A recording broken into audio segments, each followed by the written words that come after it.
കരത്തിലല്ലോ യേശുവിനുള്ള കരത്തിലല്ലോ ഞാൻ ദൈവത്തെ കരത്തിലല്ലോ യേശുവിനുള്ള കരത്തിലല്ലോ അയമെന്നെ മന്നിതിൽ കാക്കുവാക്കത്തെ എന്നും മതിയായവേ അയമെന്നെ മന്നിതിൽ കാക്കുവാക്കത്തെ എന്നും മതിയായവേ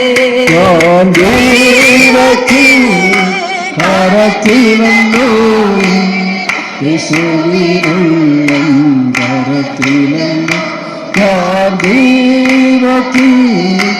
കരത്തിലല്ലോ യേശുവിനുള്ള കരത്തിലല്ലോ ഭയമെന്നെ മന്നിതിൽ കാക്കുവാക്കത്തെ എന്നും മതിയായവേ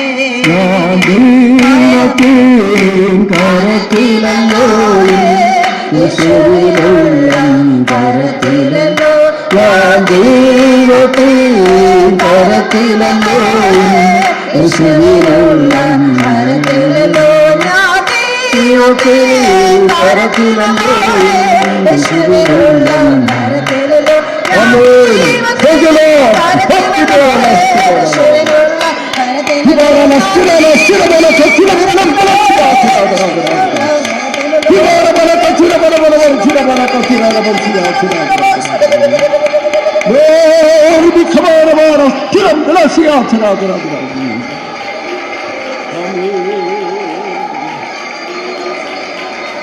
Power. Hallelujah.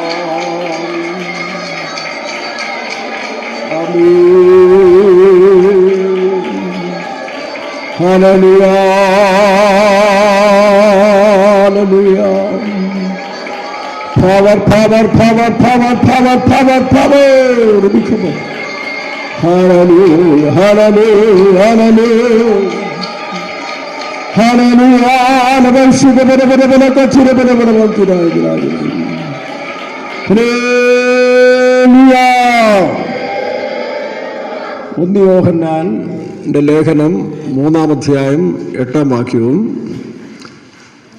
1 യോഹന്നാന്റെ ലേഖനം 4-ാം അധ്യായം 4-ാം വാക്യം വായിക്കാം. 3:8, 4:4. പാപം ചെയ്യുന്നവൻ പിശാചിന്റെ മകനാകുന്നു. പിശാച് ആദ്യം മുതൽ പാപം ചെയ്യുന്നുവല്ലോ.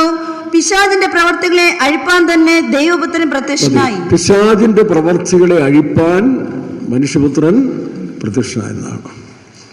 അപ്പം മനുഷ്യനെ കൊണ്ട് തൻ്റെ പ്രശ്നങ്ങളെ പരിഹരിപ്പാൻ കഴിയില്ല. തൻ്റെ മുൻപിൽ നിൽക്കുന്ന എതിരാളി ഒരു ശക്തനാണ്.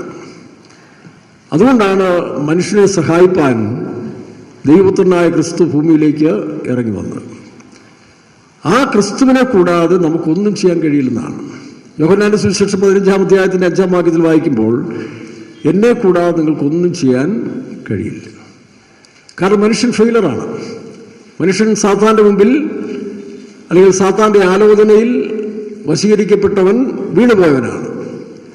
ആ വീണുപോയ പിശാചിനെ അല്ലെങ്കിൽ മനുഷ്യനെ ഉദ്ധരിക്കാൻ ലോകത്തിൽ ഒരു മനുഷ്യനെ കൊണ്ട് കഴിയില്ല. അതുകൊണ്ടാണ് ദൈവം തന്നെ മനുഷ്യാവതാരം എടുത്ത് മനുഷ്യവർഗത്തിന് വേണ്ടി ലോകത്തിലേക്ക് ഇറങ്ങി വന്നത്. ആ ക്രിസ്തുവിനെ കൂടാതെ 15-5 വായിച്ച്, യോഹന്നാന്റെ സുവിശേഷം 15-5, എന്നെ കൂടാതെ നിങ്ങൾക്കൊന്നും ചെയ്യാൻ കഴിയില്ല. എന്നെ പിരിഞ്ഞു നിങ്ങൾക്ക് ഒന്നും ചെയ്യാൻ കഴിയുകയില്ല. എന്നെ എന്ന് പറയുന്നത് മറ്റു പള്ളികളിൽ കാണുന്ന ഒരു മോണിമെന്റ് അല്ല, യേശു ക്രിസ്തുവിന്റെ രൂപമല്ലല്ലോ. യേശു എന്ന് പറയുന്ന ആരാ? വചനം. യോഹന്നാന്റെ സുവിശേഷം 1-ാം അധ്യായം നമ്മൾ വായിക്കുമ്പോൾ ആദിയിൽ വചനമുണ്ടായിരുന്നു, വചനം ദൈവത്തോടെയായിരുന്നു, വചനം ദൈവമായിരുന്നു. ആ വചനത്തെ കൂടാവുന്ന ഉളവായിട്ടില്ല. അപ്പോൾ വചനത്തിന് വലിയ ഇമ്പോർട്ടൻ്റ് ആണ്. ആ വചനം നമ്മുടെ അകത്തുണ്ടെങ്കിലേ നമുക്ക് ബലം ഉണ്ടാകുകയുള്ളൂ. നമ്മൾ വകുപ്പ് പറഞ്ഞുകൊണ്ടോ ചരിത്രം പറഞ്ഞുകൊണ്ടോ സാമർഥ്യം പറഞ്ഞുകൊണ്ടൊന്നും പരാജയപ്പെട്ടു പോകും. ദൈവത്തിൻ്റെ വചനം, 2 ആത്മാവ്, ദൈവശക്തി നമ്മളിൽ വസിക്കണം. യോഹന്നാന്റെ സുവിശേഷം 14:20 വായിക്കുമ്പോൾ, ഞാൻ എൻ്റെ പിതാവിലും നിങ്ങൾ എന്നിലും ഞാൻ നിങ്ങളിലും. അപ്പോൾ വചനവും ആത്മാവും ആരിലുണ്ടോ അവർക്ക് മാത്രമേ ഈ കാലത്ത് ജയിക്കാൻ സാധിക്കുകയുള്ളൂ. മറ്റ് പ്രോട്ടോക്കോൾ കൊണ്ടോ ഡിസിഗ്നേഷൻ കൊണ്ടോ ഒന്നും തന്നെ സാധാരണ മുമ്പിൽ ആർക്കും ജയിക്കാൻ കഴിയില്ല. അതുകൊണ്ട് നമുക്ക് ആരെ ആവശ്യമാണ്? യേശുവിനെ കൊണ്ട് മാത്രമേ, അല്ലെങ്കിൽ യേശുവാകുന്ന വചനം, യേശു വചനമാണ്, യേശു ആത്മാവാണ്. അതുകൊണ്ട് യേശുവിൻ്റെ രൂപത്തിൽ നമ്മൾ കാണേണ്ടത് വചനത്തിലേക്ക് ഇറങ്ങണം, ആത്മാവിലേക്ക് പോകണം. അപ്പോൾ വചനവും ആത്മാവും നിങ്ങളിലുണ്ടെങ്കിൽ നിങ്ങൾക്ക് ജയിക്കാൻ കഴിയും. അതാണ് എന്നെ കൂടാതെ നിങ്ങൾക്കൊന്നും ചെയ്യാൻ കഴിയില്ല. ഇപ്പം നമ്മുടെ മലയാളം മാസികയിൽ ഒരു അനുഭവ കഥ ഒരു സഹോദരൻ വിശ്വാസം എഴുതിയിട്ടുണ്ടായിരുന്നു. താൻ നാഗർകോവിൽ നിന്ന് തിരുവനന്തപുരത്തേക്ക് വരുന്ന സമയത്തിൽ ലോറിയിൽ വരുമ്പോൾ ഉച്ചയ്ക്ക് ഊണെല്ലാം കഴിഞ്ഞ് 2 മണിയായപ്പോൾ ഒരു ചെറിയ കുറ്റിക്കാടിൻ്റെ സൈഡിൽ ലോറി ഒതുക്കി താനിങ്ങനെ വിശ്രമിക്കുക. പെട്ടെന്നൊരു സിൽക്കാര ശബ്ദം കേട്ടു. താൻ പെട്ടെന്ന് നിന്ന് മയക്കത്തിൽ നിന്ന് നോക്കുമ്പോൾ ഒരു കീരിയും പാമ്പും തമ്മിൽ അറ്റായിക്കാണ്. ഈ കീരിയും പാമ്പും തമ്മിൽ കുറേ സമയങ്ങൾ കിടന്ന് കുസ്തി അല്ലെങ്കിൽ മൽപ്പിടുത്തം നടത്തി അങ്ങോട്ടും ഇങ്ങോട്ടും. പക്ഷെ കീരിക്ക് പാമ്പിനെ ജയിക്കാൻ കഴിഞ്ഞില്ല, പാമ്പിനും കഴിയുന്നില്ല. സാധാരണ കീരിയും പാമ്പുമായിട്ടുള്ള മത്സരത്തിൽ കീരിയാണ് ജയിക്കുന്നത് മിക്കവാറും. പക്ഷേ ഈ കീരിക്ക് ഇതിനെ ജയിക്കാൻ ശക്തനായൊരു പാമ്പായിരുന്നു. അപ്പോൾ ഇയാളിതിൽ ശ്രദ്ധിച്ചുകൊണ്ട് നോക്കിയായിരുന്നു. ഇതിൻ്റെ അന്തം എന്താണെന്ന് അറിയാൻ വേണ്ടി താൻ കാത്തിരിക്കുമ്പോൾ പെട്ടെന്ന് ഈ കീരി അവിടെ നിന്ന് പോയി. കീരി പോയി ഒരു 10 മിനിറ്റ് കഴിഞ്ഞപ്പോഴേ ഈ പാമ്പ് അവിടെ തന്നെ ഉണ്ട്. പാമ്പിന് ചുറ്റും താനൊരു സർക്കിൾ ഉണ്ടാക്കിയിട്ടാണ് പോയത്, യൂറിൻ പാസ് ചെയ്തിട്ടാണ്. അതിൻ്റെ അകത്ത് യുദ്ധം തീർന്നില്ല, ഞാൻ മടങ്ങി വരും. ആ വെല്ലുവിളി ഈ പാമ്പ് ഏറ്റെടുത്തു. അങ്ങനെ കീരി മടങ്ങി വരുമ്പോൾ ഇദ്ദേഹം കണ്ടത് ഈ പോയ കീരിയുടെ പുറത്ത് ഇതിനേക്കാൾ ചെറിയൊരു കീരിയാണ്. പക്ഷേ അതിൻ്റെ കളറ് ചെങ്കല്ല് കളറാണ്, ചെങ്കീരി എന്ന് പറയും. അതവളുടെ പ്രിൻസാണ്, കീരികളുടെ പ്രിൻസാണ്, രാജകുമാരിയാണ് അല്ലെങ്കിൽ രാജാവ്. അപ്പോൾ പ്രിൻസായ രാജകുമാരി അല്ലെങ്കിൽ രാജകുമാരിയായ കീരിയെ രഥത്തിൽ വേണ്ടി കൊണ്ടുവരാൻ, അതുപോലെ തന്നെയാണ് ഈ മൃഗങ്ങൾക്കൊക്കെ അങ്ങനെയുള്ളതായ ചില സിലബസ് ഉണ്ടെന്നാണ്. അപ്പോൾ ഇതിനെ തൻ്റെ തോളിൽ വഹിച്ചുകൊണ്ട് വരികയാണ്. അപ്പോൾ ഈ മനുഷ്യനെ അതിലെഴുതിയിരിക്കുന്നത്, ഇത് കണ്ടാൽ ഒരു റോയൽ ലുക്കുണ്ട്. ഈ ചെങ്കീരിയെ കണ്ടാൽ അത് ആ രഥത്തിലിരിക്കുന്ന ഒരു രാജ്ഞിയെപ്പോലെ ഇരിക്കുക. ഇങ്ങനെ അങ്ങോട്ടും ഇങ്ങോട്ടും നോട്ടമില്ല, നല്ല സ്ട്രെയിറ്റായിട്ട് ഏതാണ്ട് ഒരു വലിയ ദൗത്യം കഴിഞ്ഞു പോയ ഒരു പ്രതീതിയാണ് ഈ കീരിയെ കണ്ടത്. അങ്ങനെ ഈ പാമ്പിൻ്റെ അടുത്ത് വന്ന് ഈ കീരി ഇങ്ങനെ ചായച്ചു കൊടുത്തു. ചെങ്കീരി അവിടെ ഇറങ്ങി. ചെങ്കീരി ഇറങ്ങിയിട്ട് പരിസരങ്ങളൊന്നും ശ്രദ്ധിച്ചില്ലെന്നാണ്. പരിസരങ്ങൾ മറ്റൊന്നും ശ്രദ്ധിക്കാതെ നേരെ ഈ പാമ്പിൻ്റെ അടുത്തേക്കുന്നു. വലിയൊരു പാമ്പാണ്, വലിയ കരിമൂർക്കൻ, ഭയങ്കരനൊരു പാമ്പായിരുന്നവൻ. ഈ കീരി നേരെ ചെന്ന് ഈ കരിമൂർഖനെ ഒന്ന് നോക്കി, ഇങ്ങനെ ഒരൊറ്റ നോട്ടം നോക്കി. ഒരു നോട്ടം നോക്കുകയും അതിൻ്റെ തലക്കിട്ടൊരു അടി കൊടുക്കുകയും ചെയ്തു. വേറൊന്നും ചെയ്തില്ല. ആ അടിയോടെ പാമ്പ് വീണു. ഇത് ചത്തോ ഇല്ലയോ എന്ന് പോലും ടെസ്റ്റ് ചെയ്യുന്നതിന് മുൻപ് തന്നെ ഈ ചെങ്കീരി മടക്കി. ഉടനെ തന്നെ മറ്റേ കീരി വന്ന് താഴ്ത്തി കൊടുത്തു, കയറി കാട്ടിലേക്ക് പോയി. പാമ്പ് ചത്തു. പവർ ആർക്കുണ്ട്? സാധാ കീരിക്കില്ല. പക്ഷെ ആർക്കുണ്ട്? സാധാ കീരിക്കില്ലാത്ത പവർ ആർക്കുണ്ട്? ചെങ്കീരിക്കുണ്ട്. നിന്റെ ചെങ്കീരി ആരാ? സഹോദരി, നിന്റെ ചെങ്കീരി ആരാ? സാത്താന്റെ തലയെ തകർത്തവനായ യേശുക്രിസ്തുവാണ് നിന്റെ ചെങ്കീരി. ഈ വിശ്വാസം നിനക്കുണ്ടെങ്കിൽ, ഈ വിശ്വാസം നിന്റെ ഹൃദയത്തിലുണ്ടെങ്കിൽ ഒരു ദുഷ്ടശക്തിക്കും നിന്നെ കീഴ്പ്പെടുത്താൻ കഴിയില്ല. Hallelujah, amen, thank you Lord.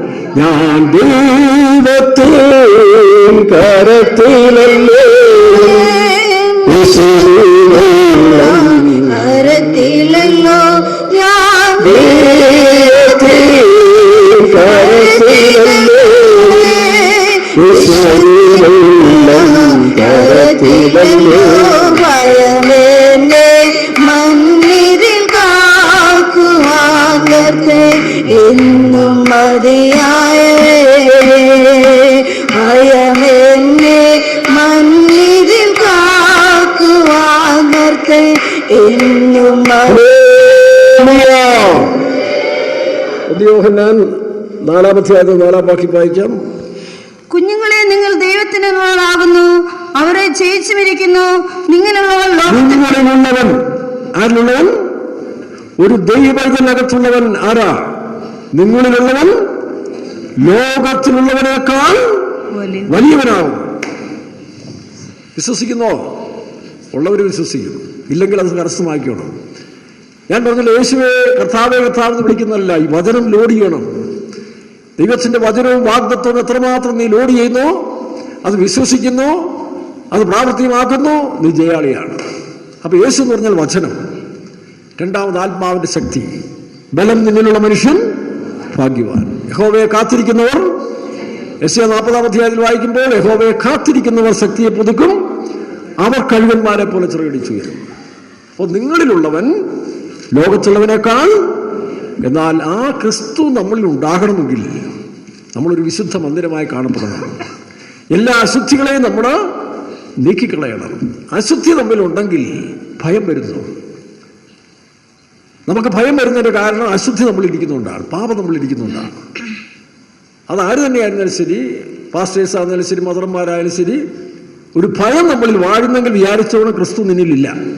പിന്നെ കുറെ അനുഭവ പരിചയങ്ങൾ കൊണ്ട് നമ്മൾ പ്രാപിച്ചെടുത്ത പരിചയങ്ങളും ഭക്തിയും പാരമ്പര്യങ്ങളും ചില വചനങ്ങളൊക്കെ നമ്മളെ ഇങ്ങനെ നടത്തുന്നല്ലാതെ നീ ഭയപ്പെടുന്നെങ്കിൽ, നോക്കൂടെ ആ കീരിയെ നോക്കി, മറ്റേക്ക് എനിക്കൊരു വിശ്വാസം ഉണ്ടായിരുന്നു, എന്നെ കൊണ്ട് സാധിക്കുന്നില്ലെങ്കിലും ഞാൻ ആശ്രയിക്കുന്ന വിശ്വസിക്കുന്ന ചെങ്കീരിക്ക് സാധിക്കും.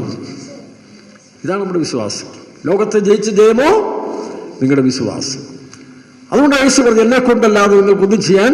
അപ്പൊ വചനം കയ്യിലെടുത്തോണം. ഈ കാലത്തിൽ ദൈവത്തിന്റെ വചനം അകത്തുണ്ടായിരിക്കണം. വചനമില്ലാത്ത മനുഷ്യരെല്ലാം പരാജയപ്പെടുകയാണ്. പാസ്റ്റേഴ്സ് പരാജയപ്പെടുന്നു, മദർമാർ പരാജയപ്പെടുന്നു, മൂപ്പന്മാർ പരാജയപ്പെടുന്നു, മൂപ്പത്തിമാർ പരാജയപ്പെടുന്നു. സഭയിലെ പ്രധാന വിശ്വാസികൾ, വലിയ വലിയ ചുമതലയിൽ ഇരിക്കുന്നവർ പോലും പരാജയപ്പെടുന്നതിന്റെ കാരണം പരിചയങ്ങളില്ലാത്തതുകൊണ്ടല്ല, പക്ഷെ അകത്ത് ശക്തിയില്ല. പുറമേ കാണിക്കുന്നതല്ല ആവശ്യം, പുറമേയുള്ള ഓളമല്ല ആവശ്യം. പ്രശ്നങ്ങളെ നേരിടാനുള്ള ശക്തി വേണം. തങ്ങളിൽ ആശ്രയിക്കുന്നവരായിരിക്കുന്നത്. നമ്മളിൽ ബലമില്ലെങ്കിൽ ബലം തരുന്നവരിൽ ആശ്രയിക്കണം. യഹോവയിൽ ആശ്രയിക്കുകയും യഹോവ തന്നെ ആശ്രയമായിരിക്കുകയും ചെയ്യുന്ന മനുഷ്യൻ ഭാഗ്യവാൻ. നിങ്ങളിലുള്ളവൻ ലോകത്തുള്ളവനേക്കാൾ വലിയവൻ. അപ്പൊ ആ ഒരു വിശ്വാസത്തെ നമ്മൾ സൂക്ഷിക്കണമെങ്കിൽ പാപമില്ലാത്തൊരവസ്ഥ നമ്മൾ കാക്കപ്പെടണം. തെറ്റുകൾ വരും, പാപം പ്രവേശിക്കാം. പക്ഷേ 28-ാം സങ്കീർത്തനം സദൃശവാക്യം 22:13 വായിക്കുമ്പോൾ, തൻ്റെ ലംഘനങ്ങളെ മറയ്ക്കുന്നവന് ശുഭം വരികയില്ല, അത് ഏറ്റുപറഞ്ഞ് ഉപേക്ഷിക്കുന്നവനോ വായിച്ചു. തന്റെ ലംഘനങ്ങളെ മറയ്ക്കുന്നവന് ശുഭം വരികയില്ല, ശുഭം വരികയില്ല. തന്റെ ലംഘനങ്ങളെ മറയ്ക്കുന്നവന് ശുഭം വരികയില്ല. പിന്നെ അവയെ ഏറ്റുപറഞ്ഞ് ഉപേക്ഷിക്കുന്നവനോ കരുണ. കുറക്കാലം ഇങ്ങനെ വിശ്വാസികളായിട്ട് ജീവിക്കുക, അല്ല ഉപദേശിമാരായിട്ട് പാസ്റ്റർമാരായിട്ട് ജീവിച്ചു കഴിഞ്ഞാൽ, ജീവിതത്തിൽ വല്ല തെറ്റുകളുണ്ടെന്ന് സമ്മതിച്ചു കഴിഞ്ഞാൽ ഏതാണ്ട് നഷ്ടപ്പെടുന്ന പോലെ നമുക്ക് തോന്നുന്നു. അതൊരു അഹങ്കാരമാണ്, നീളമാണ്. താഴ്ത്താൻ മനസ്സില്ലാത്തതുകൊണ്ടാണ് ഇങ്ങനെ വേഷം കെട്ടി നടക്കുന്നത്. അത് വിശേഷ വിലക്കാർക്കുണ്ട്, വിശ്വാസികൾക്കുണ്ട്. അതവരുടെ ജീവിതത്തിന്റെ തകർച്ചയും അധപ്പതനമാണ്. വേഷം കൊണ്ടൊരിക്കലും പിശാചിനെ ഭയപ്പെടുത്താൻ ഒക്കത്തില്ല. പിശാചിനെ ഭയപ്പെടുത്തണമെങ്കിൽ നമ്മിൽ അകത്താരുണ്ടായിരിക്കണം? മഹത്വത്തിന്റെ രാജാവ് ഉണ്ടായിരിക്കണം, ദൈവത്തിന്റെ വചനം ഉണ്ടായിരിക്കണം. രണ്ട്, നമ്മളിലൊരു വിശുദ്ധീകരണമുണ്ട്. പാപം നമ്മളിലുണ്ടെങ്കിൽ പിശാച് നമ്മളെ ജയിക്കും. ഒരു സ്കേവ എന്ന് പറയുന്നൊരു പുരോഹിതന്റെ മക്കൾ പിശാചിനെ തുരത്താൻ പോയി. അപ്പോസ്തല പ്രവൃത്തിയില്ല. പിശാച് എന്താ പറയുന്നത്? പിശാച് അവരെല്ലാം പിടിച്ച് ചന്നം ഭിന്നം റെഡിയാക്കി വിട്ടിട്ട് പറഞ്ഞു, നിനക്കൊന്നും എൻ്റെ മേൽ തൊടാൻ അവകാശമില്ല. യേശുവിനെ ഞാൻ അറിയുന്നു, പൗലോസിനെ അറിയുന്നു, പക്ഷെ നീ ആരാ? അപ്പൊ പിശാച് അവരെ ആകെ നാശമാക്കി വിട്ടു. പണ്ട് തിരുവനന്തപുരത്ത് ഒരു വീട്ടിലെ ഒരു ആൾക്ക് പിശാച് പിടിച്ചു. അപ്പൊ അന്ന് അവിടെ ഫെയ്ത്ത് ഹോമിലിരുന്ന മദർ ഇച്ചിരി കെട്ടിക്കാരുത്തിയാണ്. നല്ലൊരു ഹയർ കുടുംബത്തിൽ നിന്ന് വന്നവരും നല്ല പാരമ്പര്യവും പഴക്കവും തൻ്റെയോടും നെഞ്ചും നെറ്റിയൊക്കെ നിൽക്കുന്നൊരു സാധാരണ നല്ല പവറുള്ളൊരു മദറായിരുന്നു. അപ്പം അന്ന് ലാസറപ്പച്ചൻ അവിടെ ഇരിക്കുന്നത്. ലാസർ പാസ്റ്ററാണ് അവിടുത്തെ ഉപദേശി. ഇവിടെ പാവം അറിയാമല്ലോ, കാഴ്ചയിലോ നോട്ടത്തിലോ ഒന്നും ഇല്ലാത്തൊരു സാധാരണ മനുഷ്യൻ. അപ്പോൾ പിശാച് പിടിച്ച് എല്ലാവരും പ്രാർത്ഥനയാണ്. പ്രാർത്ഥന നടത്തിക്കൊണ്ട സമയത്ത് മദർ നല്ല പവറുള്ളതാണ് കേട്ടോ, വല്ല സാധാരണക്കാരിയല്ല. അപ്പം മദർ പലതും ചെയ്തിട്ടുണ്ട്, ഇതുപോലെ പ്രാർത്ഥിക്കുകയും ചെയ്തിട്ടുണ്ട്. മദർ എന്ന് പിശാചിനോട് പറഞ്ഞ് പ്രാർത്ഥിച്ച് ഇറങ്ങിപ്പോകാൻ, നിങ്ങളാരാന്ന് ചോദിച്ചു. ആ ലാസർ ഉപദേശം വരട്ടെ, ഞാൻ ഇറങ്ങിപ്പോകാമെന്ന് പറഞ്ഞു. ലാസർ ഉപദേശം വരട്ടെ എന്ന് പറഞ്ഞു. നമുക്ക് ദൈവം ചിലരെ മഹത്വപ്പെടുത്തുന്നതാണ്.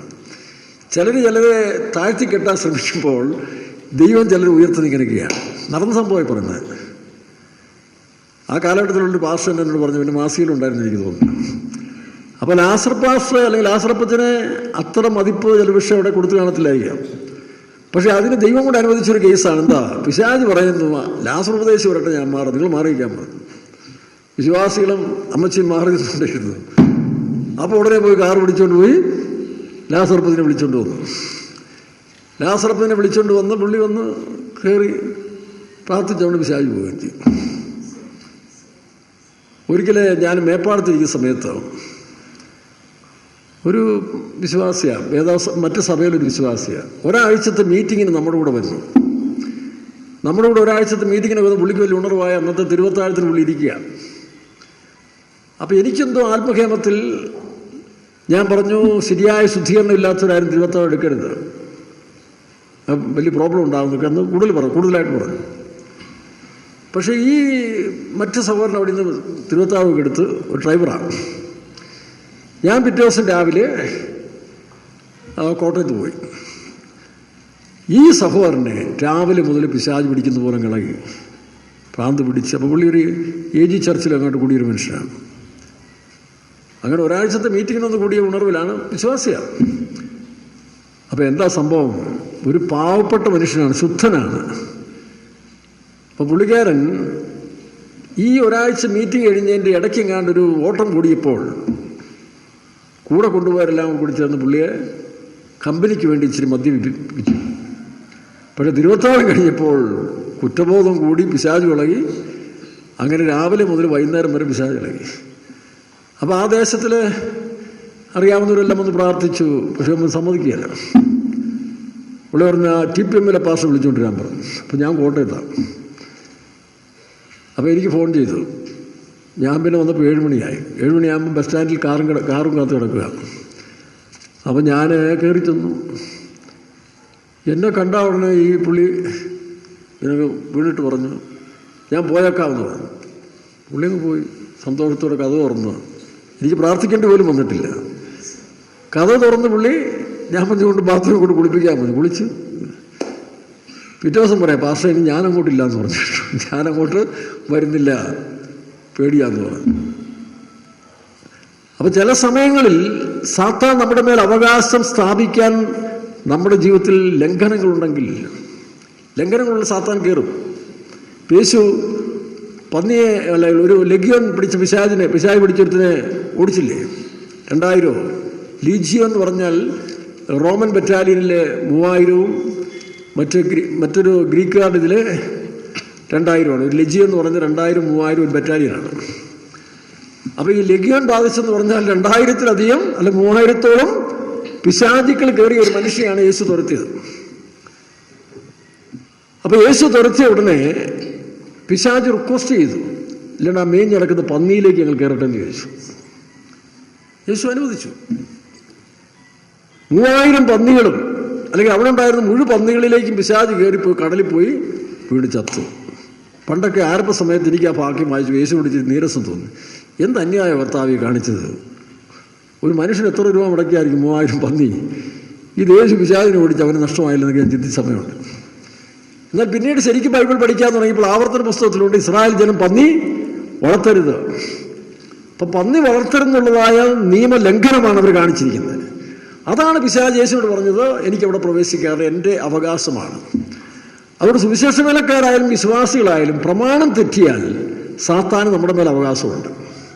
നിയമം തെറ്റിയാൽ, ദൈവത്തിൻ്റെ വചനത്തിന് വിരുദ്ധമായി നമ്മൾ പോയാൽ ഏത് വലിയ ഭാഷ എന്ന് പറഞ്ഞാൽ ശരി സാത്താനോട് പ്രവേശിക്കാം.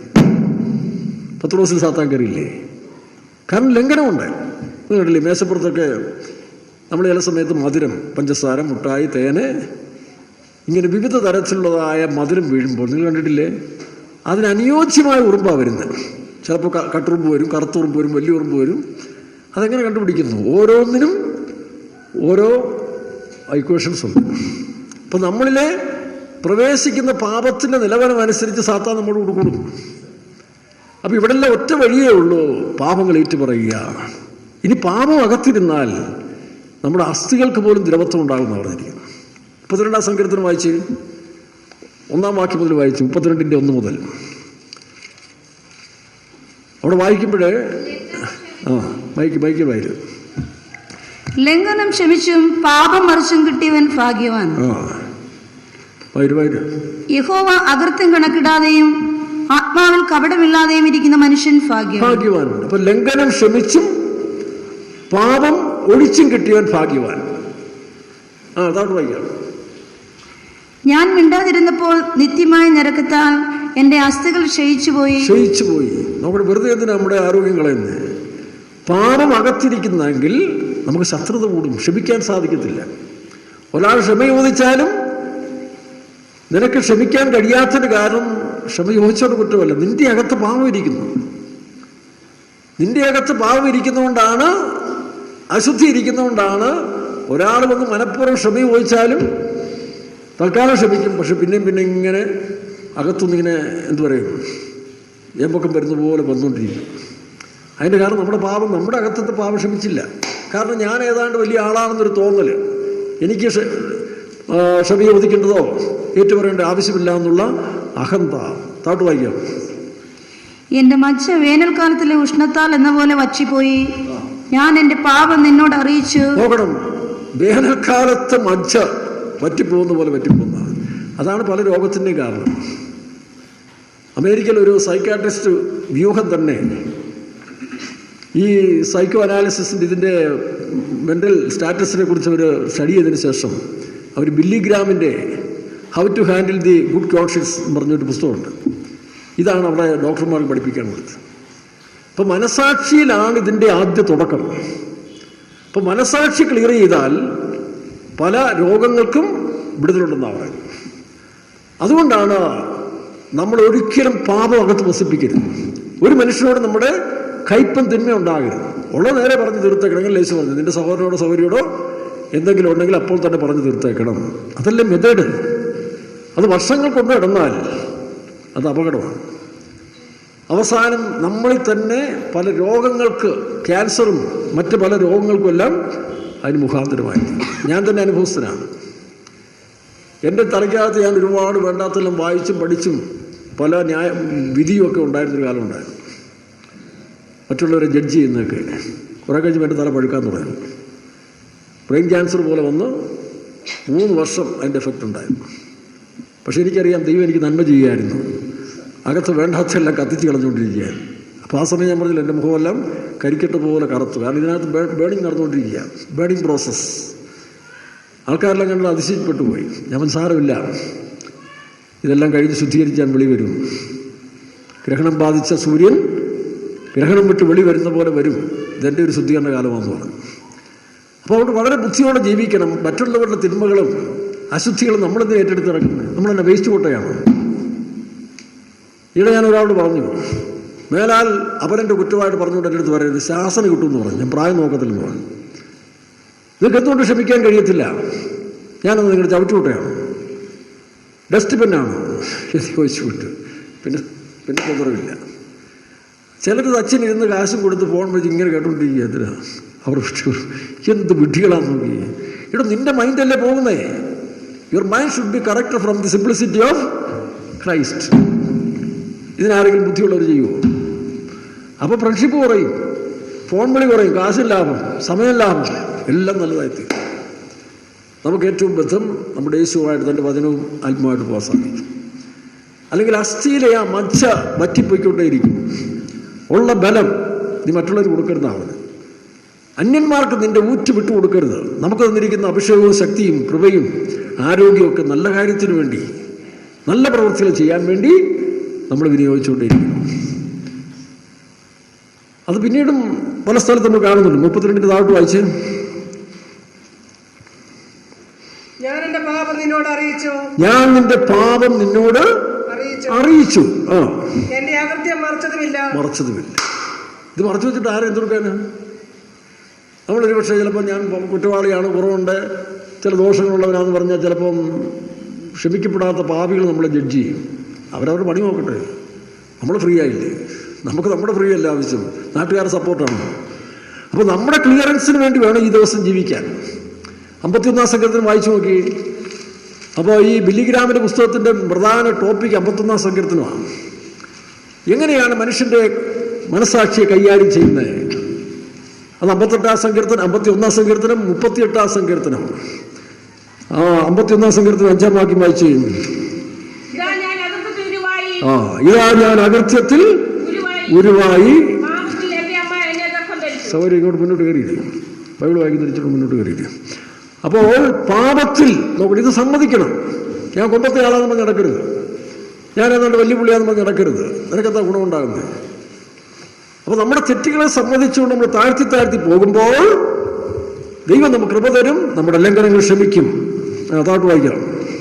അന്തർഭാഗത്തിലെ സത്യമല്ലോ നീ ഇച്ഛിക്കുന്നത്, അന്തർഭാഗത്തിലെ സത്യമല്ലോ നീ ഇച്ഛിക്കുന്നത്. പിന്നെ നോക്കണം, 38 സങ്കീർത്തനത്തിന്റെ അതിന്റെ 3-ാം വാക്യം മുതൽ വായിച്ചേ. 51 സങ്കീർത്തനം മുഴുവനൊന്ന് വായിച്ച് പഠിക്കേണ്ടതാണ് കേട്ടോ. ഈ കാലത്തിൽ ഇതൊക്കെ വേണം ചിന്തിക്കാൻ. നാട്ടുകാരുടെയും വീട്ടുകാരുടെയും ഒരു കാര്യം ചിന്തിക്കാതിരിക്കാൻ വേണ്ടിയാണ് നമ്മളെ വായി മൂടിച്ച് ഷർട്ട് വിട്ട് വീട്ടിലിരുന്നോളം പറഞ്ഞൊരു കാരണം. നാട്ടിലേക്ക് ഇറങ്ങി ഇതെല്ലാം ദൈവത്താൽ, ദൈവജനത്തിന് വേണ്ടി ഉണ്ടാക്കിയ ഒരു വിഷയമാണ്. സോഷ്യൽ ഡിസ്റ്റൻസ്, ഈ മൗത്ത് ഷട്ടിംഗ് എല്ലാം ദൈവത്താൽ വന്നതാണ്. ഇനിയെങ്കിലും അത് മനസ്സിലാക്കിക്കൊണ്ട് തങ്ങളുടെ ശുദ്ധീകരണത്തിന് വീണ്ടെടുപ്പിന് വേണ്ടി ഒരുങ്ങിക്കണം. 38-3 വായിച്ചു. നിന്റെ നീരസം ഹേതുവായി എന്റെ ദേഹത്തിൽ സൗഖ്യമില്ല. എന്താ കാരണം? ഒരു ദൈവവൈതലിന്റെ ജീവിതത്തിൽ പാപം പ്രവേശിക്കുമ്പോൾ, വചനം ദൈവത്തിന്റെ ആലോചന കേൾക്കുമ്പോൾ നമ്മൾ അസ്വസ്ഥരായിത്തീരും. ചിലരതിനെ എതിർത്ത് പിശാചിന്റെ വഴിയിൽ പോകുന്ന കണ്ടിട്ടില്ലേ? ചിലതിനെ അംഗീകരിക്കും. നിന്റെ നീരസം ഹേതുവായി എന്റെ ദേഹത്തിന് സൗഖ്യമില്ല. പലർക്കും ഇന്ന് ഈ കാലഘട്ടത്തിൽ ശരീരത്തിന് വേണ്ട സൗഖ്യമില്ലാത്തതിൻ്റെ കാരണം പ്രകൃതിയുടെ ഒക്കെ കാണും, സാഹചര്യങ്ങളുണ്ട്, വൈറസിൻ്റെ ഉണ്ട്. പക്ഷേ ഒരു ചിലരുടെയൊക്കെയും രോഗസൗഖ്യം കിട്ടാതിരിക്കുന്നതിൻ്റെ കാരണം ഈ പാപത്തിൻ്റെ ശക്തി വാഴുന്നു. 103 ഇത് കളയണ്ട, 103 സങ്കീർത്തനത്തിൽ വായിക്കുന്നല്ലോ, അവൻ്റെ അകൃത്യങ്ങളൊക്കെയും ക്ഷമിക്കുന്നു, സകല രോഗങ്ങളെയും സൗഖ്യമാക്കുന്നു. ഒന്ന് വായിച്ചു 103. അവൻ നിന്റെ അകൃത്യമൊക്കെയും മോചിക്കുന്നു, നിന്റെ സകല രോഗങ്ങളെയും സൗഖ്യമാക്കുന്നു. അപ്പൊ അകൃത്യവും രോഗവും തമ്മിലൊരു ബന്ധമുണ്ട്. അകൃത്യം എന്ന് പറയുന്നത് 7-ാം കൽപ്പനയും 9-ാം കൽപ്പനയും മാത്രമല്ല വിഷയം. നമ്മുടെ ജീവിതത്തിൽ മറ്റുള്ളവനെ കുറിച്ചൊരു കയ്പിരുന്നാൽ മതി, ഒരു തെറ്റിദ്ധാരണ മതി, അപകടമാണ്. പണ്ട് പാസ്റ്റർ ടി ഒരിക്കൽ ഒരു ഹോലി സർവീസിന് പറഞ്ഞൊരു കാര്യം ഓർക്കുന്നില്ലേ? ഒരു നല്ല സഹോദരൻ, നല്ല വിശ്വാസിയാണ്, നല്ല ആത്മീയമായി എല്ലാ പ്രാർത്ഥനയ്ക്കും വരും, തനിക്ക് കിട്ടുന്ന ശമ്പളത്തിൻ്റെ ദശാംശവും കാണിക്കുക കൊടുക്കും, കൂടാതെ പാവപ്പെട്ടവർക്ക് കൊടുക്കും. ആഴ്ചയിലൊരിക്കൽ താൻ സാധനങ്ങളൊക്കെ ആയിട്ട് വന്ന് വിശ്വാസം വീട്ടിൽ വന്ന് സ്പെഷ്യൽ ഫുഡ് ചെയ്യാൻ വളരെ മിടുക്കുകയാണ്, ഒരു ഉദ്യോഗസ്ഥയാണ്. അങ്ങനെ അന്നുള്ള വിശ്വാസികൾക്കും വേലക്കാർക്കുമൊക്കെ തൻ്റെ ഇതിൽ ഫുഡുമൊക്കെ ഉണ്ടാക്കി കൊടുക്കും, താൻ തന്നെ കൊണ്ടു. അങ്ങനെ സഭയിൽ മികച്ച സാക്ഷിയുള്ളതാണ് ഒരു സൗകര്യമാണ്. പക്ഷെ ഒരു ദിവസം താൻ രോഗിയായി, കിടപ്പായി, മരണത്തോളം എത്തി. എല്ലാവർക്കും സന്തോഷം, കാരണം ഈ സഹോദരി സ്വർഗത്തിലെ നല്ല കല്ലായിട്ട് ചെല്ലും. നമ്മൾ ദൈവേഷം നടക്കണമെന്ന് പ്രാർത്ഥിച്ചിരുന്നു. പക്ഷേ പുള്ളിക്കകത്തൊരു സ്വപ്നം കണ്ടു. സ്വപ്നത്തിലെ താൻ സ്വർഗത്തിൻ്റെ കവാടത്തിൽ ചെന്നു.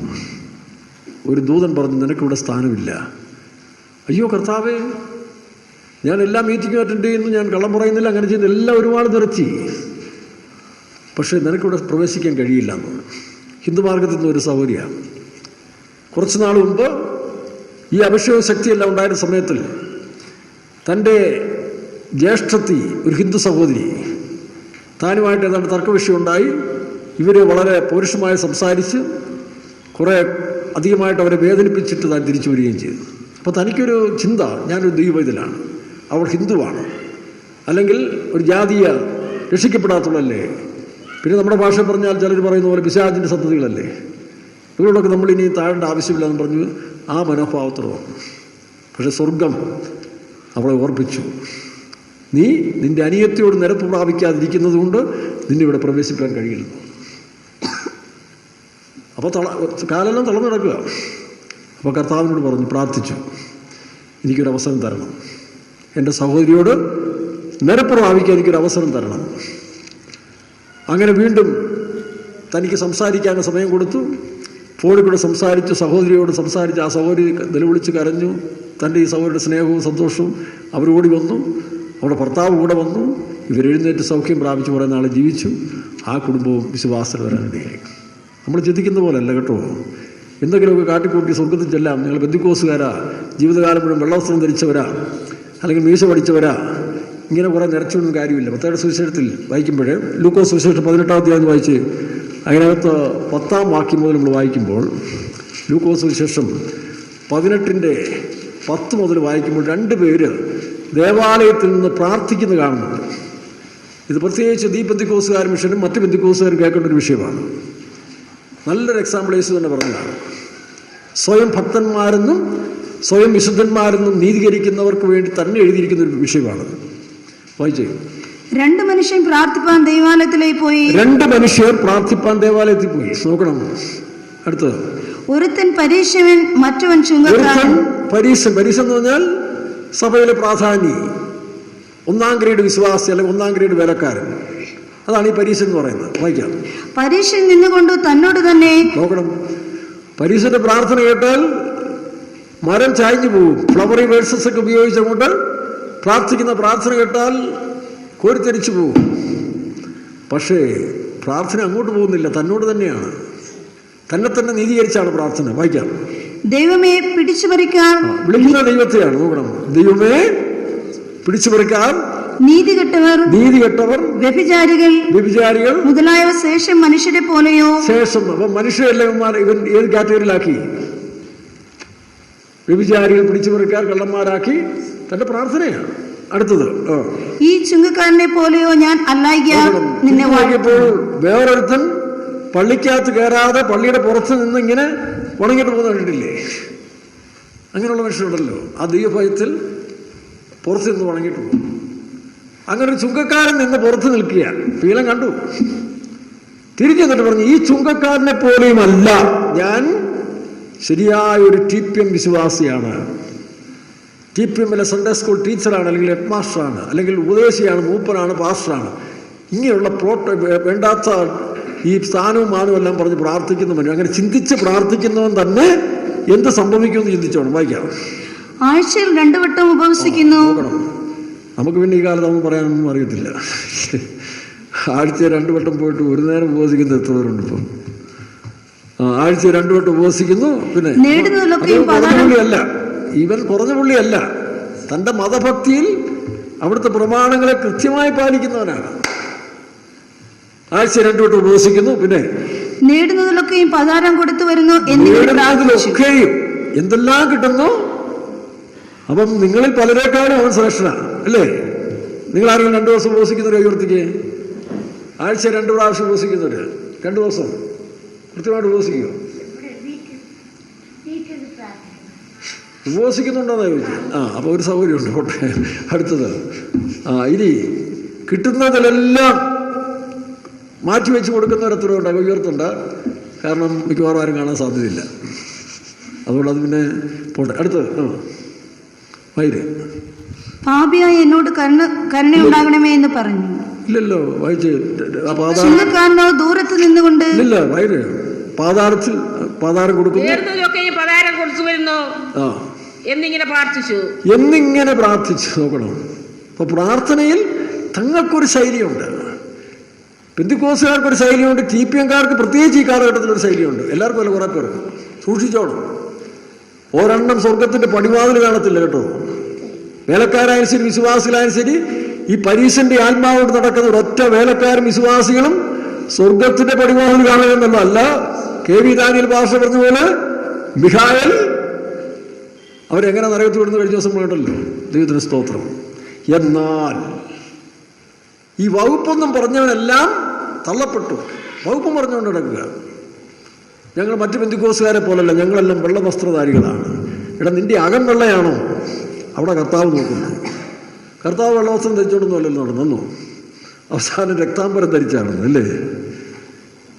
അപ്പം ഈ പുറമേയുള്ള ഭക്തിക്കൊന്നും അല്ല കാര്യം ഇരിക്കുന്നത്. ഒരാൾ ഞാൻ ഞായറാഴ്ച 3 പ്രാവശ്യം മീശ പിടിക്കുന്നു. എന്തിനാ? കുറച്ചുകൂടെ ഗ്ലോറി, തേജസ് കാണാനാണ്. എൻ്റെ മീശപിടിയിലാണ് തേജസ് ഇരിക്കുന്നത്. ഇങ്ങനെയൊക്കെയുള്ളതായ ഭക്തിയുടെ വേഷം ധരിക്കുന്ന പെന്തിക്കോസുകാരെ നിങ്ങൾക്ക് അയ്യോ കഷ്ടം. അതുകൊണ്ടാണ് ഇങ്ങനെ പ്രാർത്ഥിച്ചവൻ, അവൻ സ്വന്തം കുറെ നാളായിട്ട് ഇങ്ങനെ പ്രാർത്ഥിച്ച് സ്വയം തൃപ്തി അടഞ്ഞു പോകുന്ന ഈ പരീശൻ ഇപ്പോഴും പ്രാർത്ഥിച്ചിട്ട് എൻ്റെ പ്രാർത്ഥനയെല്ലാം കർത്താവ് കേട്ട് സ്തോത്രം. കേട്ടില്ലെന്നുള്ളതല്ല, കേട്ടു, സ്വത്രം. ആ പോട്ടെ, അതൊക്കെ പോട്ടെ. അടുത്ത് വൈര്. ചുങ്കക്കാരനോ ദൂരത്ത് നിന്നുകൊണ്ട്.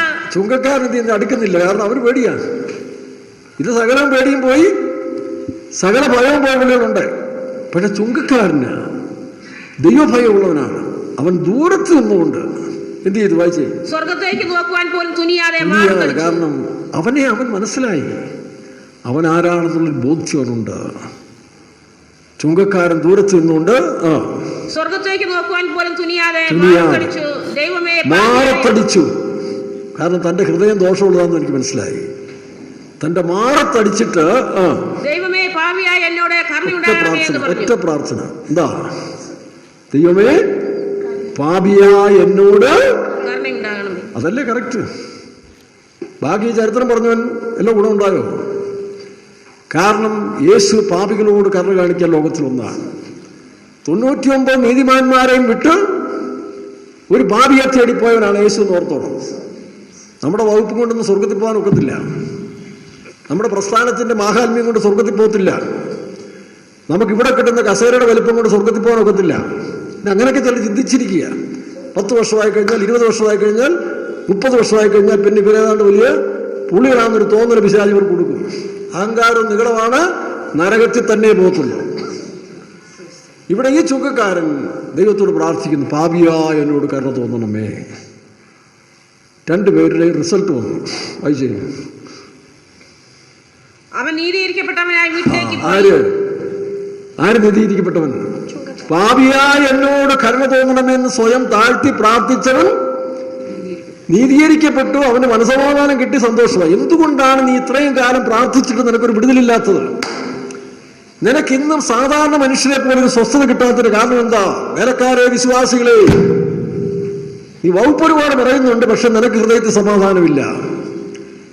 നിനക്ക് സഹിഷ്ണുതയോടെ സംസാരിക്കാൻ കഴിയുന്നില്ലെങ്കിൽ, ഞാനായിരുന്നാലും നിങ്ങളായിരുന്നാലും നമ്മുടെ അകത്ത് അകൃത്യമുണ്ട്. അതാ വിഷയം.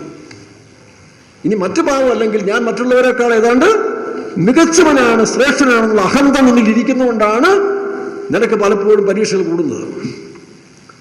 അതുകൊണ്ട് താഴുക, ദൈവസന്നിധിയിൽ താഴ്മയുള്ളവരായി ജീവിക്കുക. മനസ്സിലാവുന്നു? അങ്ങനെയുണ്ടെങ്കിൽ ദൈവം താഴ്മയുള്ളവർക്ക് കൃപ തരുന്നു. അങ്ങനെ പ്രാർത്ഥിച്ചു കഴിയുമ്പോൾ നമ്മൾ നീതീകരിക്കപ്പെട്ടവരായി മാറും. റോമാലേഖനത്തിൽ വായിക്കുമ്പോൾ ദൈവം നീതീകരിച്ചവനെ കുറ്റം ചുമത്തുവാൻ ആർക്ക് കഴിയും? ദൈവം ഒരാളെ അംഗീകരിച്ചു കഴിഞ്ഞാൽ അവനെ കുറ്റം ചുമത്താൻ ലോകമെല്ലാം കൂടെ എഴുന്നേറ്റാലും സാധ്യമല്ല. കാരണം ദൈവം അവനെ നീതീകരിച്ചു, ദൈവം അവനെ ഉയർത്തി. അവനെ താഴ്ത്താൻ ആർക്കും സാധ്യമല്ല. പണ്ട് നെപ്പോളിയൻ്റെ ചരിത്രം വായിച്ചപ്പോൾ ഒരു വിഷയം കേട്ടിട്ടുണ്ട്. നെപ്പോളിയൻ ഒരു കുതിരയെ സൂര്യപ്രകാശം വിളിച്ചു നിർത്തി മെരുക്കാൻ നോക്കുകയാണ്. പക്ഷേ കുതിര മരുങ്ങുന്നില്ല. തൻ്റെ സൈനികർക്ക് പാഠം പഠിപ്പിച്ചു കൊടുക്കുകയാണ് നെപ്പോളിയൻ, ഈ കുതിര എങ്ങനെ മെരുക്കാം. പക്ഷെ എങ്ങനെയോ പൊസിഷൻ തെറ്റി കുതിരയ്ക്ക് തൻ്റെ നിഴല് വെളിപ്പെട്ടു. അതിന് പിരിയിളകാൻ തുടങ്ങി. നിമിഷങ്ങൾ കൊണ്ട് കുതിര നെപ്പോളിയനെ ഇടിച്ചു വീഴ്ത്തുമെന്ന് തോന്നിയപ്പോൾ കമാൻഡർമാരും ചീഫും ഒക്കെ നിന്നുകൊണ്ട് ചീഫ് കമാൻഡർമാരും പട്ടാള മേധാവികളും സാറേ പെട്ടെന്ന് ഇവിടുന്ന് മാറിക്കോ അല്ലെങ്കിൽ സൂക്ഷിക്കണമെന്ന് പറഞ്ഞ് ഇങ്ങനെ ആലോചന പറഞ്ഞുകൊണ്ടിരുന്നു. നെപ്പോളിയന് പിടികിട്ടില്ല. പക്ഷെ ഈ സമയത്തിൽ ഒരു സാധാ സോൾജിയർ, ഒരു പട്ടാളക്കാരൻ, ഇവരീ പറയുന്ന സമയം കൊണ്ട് ഒരൊറ്റ ചാട്ടം ചാടി കുതിച്ച് കുതിരയെ വലിച്ചു മാറ്റി നെപ്പോളിയനെ രക്ഷിച്ചു. നെപ്പോളിയൻ ആ സോൾജിയറെ വിളിച്ചിട്ട് തോളത്ത് തട്ടിയിട്ട് അയാളുടെ പേര് ക്യാപ്റ്റൻ താങ്ക് യു. അയാൾ ക്യാപ്റ്റൻ ഒന്നുമല്ല, പക്ഷെ അയാളെ നെപ്പോളിയൻ വിളിച്ചതെന്താ? Captain thank you. ഈ സാധാ പട്ടാളക്കാരൻ നേരെ പോയി ക്യാപ്റ്റന്മാരിരുന്ന നേരെ പോയിരുന്നു. ക്യാപ്റ്റന്മാർ ഭക്ഷണം കഴിക്കുന്ന സ്ഥലത്ത് പോയി ഭക്ഷണം കഴിക്കാൻ തുടങ്ങി. ഉടനെ അവന്മാർക്ക് അസൂയ. ആർക്കാ? നീ സാധാ സോൾജിയർ, ഞങ്ങളുടെ കൂടെ ഭക്ഷണം കഴിക്കും. ആര് പറഞ്ഞു? I M captain. ഈ സോൾജിയർ ഞാൻ ക്യാപ്റ്റനാന്ന് പറഞ്ഞു. ആര് പറഞ്ഞു? നിങ്ങളെ ക്യാപ്റ്റനാക്കിയതാരാ? അത് നെപ്പോളിയനാണ്. നിങ്ങൾ കേട്ടില്ലേ? ആ നെപ്പോളിയൻ തന്നെയല്ലേ എന്നെ ക്യാപ്റ്റൻ എന്ന് വിളിച്ചത്. ഇന്ന് മുതൽ ഞാൻ ക്യാപ്റ്റൻ തന്നെയാണ്. അപ്പോൾ ദൈവം ഒരു മനുഷ്യനെ നീതീകരിച്ചാൽ അവനെ താഴ്ത്താൻ ലോകത്തിൽ ആർക്കും കഴിയുകയില്ല. പക്ഷെ ആ നീതീകരണം കിട്ടണമെങ്കിൽ, ആ കരുണ ലഭിക്കണമെങ്കിൽ ഇവിടെ നമ്മുടെ എന്തു പറയും, നമ്മുടെ കഴിവ് പ്രാപ്തി കൊണ്ടല്ല പോകേണ്ടത്. നമ്മുടെ കഴിവില്ലായ്മയാണ് ദൈവത്തിന് പ്രസാദം. ദൈവത്തിന് സ്തോത്രം. ഇല്ലെങ്കിൽ എന്ത് സംഭവിക്കും? പലപ്പോഴും നമ്മൾ പതറിപ്പോവും. ദൈവത്തിൻ്റെ വീട്ടിൽ താമസിക്കാം, ദൈവത്തോട് വസിക്കാം, അല്ല ദൈവത്തിൻ്റെ വീട്ടിൽ വസിക്കാം, വർഷങ്ങളോളം സുവിശേഷ വേലക്കാരായിട്ട് ഫെയ്ത്തോവിൽ താമസിക്കാം. വേണം ഈ കമ്പനി TPM കമ്പനി തരുന്ന ചില ആനുകൂല്യങ്ങൾ ഇതിനകത്തുണ്ട്. ഞാനത്ര എടുക്കുന്നില്ല. ഈ മൂപ്പപ്പെട്ടവും പാർശ്വപ്പെട്ടവും ഒക്കെ കമ്പനിയുടെ ഒരു കോംപ്ലിമെൻ്റായിട്ടാണ് ഞങ്ങൾ സംസാരിക്കുന്നുണ്ട്. പാർശ്വ ഏണസ് അങ്ങനെ പറഞ്ഞു കേട്ടോ. ഇതൊക്കെ കമ്പനിയുടെ കോംപ്ലിമെൻ്റാണ്, ഈ മൂപ്പും പട്ടവും പാർശ്വപ്പെട്ടവും ഒക്കെ. സ്വർഗത്തിൽ ഇതിനെ അഭിഷേകം ചെയ്ത് കഴിഞ്ഞാൽ ആണും പെണ്ണും എല്ലാം അഭിഷക്തരാണ്. പിന്നെ അവരുടെ ശുശ്രൂഷയുടെ പ്രവൃത്തിക്കനുസരിച്ചാണ് ദൈവത്തിൻ്റെ മുമ്പിൽ. അപ്പം ഈ പട്ടത്തൊക്കെല്ലാം തലയ്ക്കകത്ത് കയറ്റിക്കൊണ്ട് നടക്കുന്ന വേലക്കാർക്കും വിശ്വാസികൾക്കും പലപ്പോഴും കർത്താവിൻ്റെ സാന്നിധ്യവും കൃപ നഷ്ടപ്പെട്ടു പോകും. അവർ ഒരുപക്ഷെ 4 മണി സ്വോത്രം മുതൽ 10 മണി സ്വോത്രം ചെയ്തുകൊണ്ടിരിക്കുക. പക്ഷെ പ്രയോജനമൊന്നുമില്ല. എന്താ കാരണം? 2 രാജാക്കന്മാരുടെ പുസ്തകം 6-ാം അധ്യായത്തിൻ്റെ 2 രാജാക്കന്മാർ 6-ന്റെ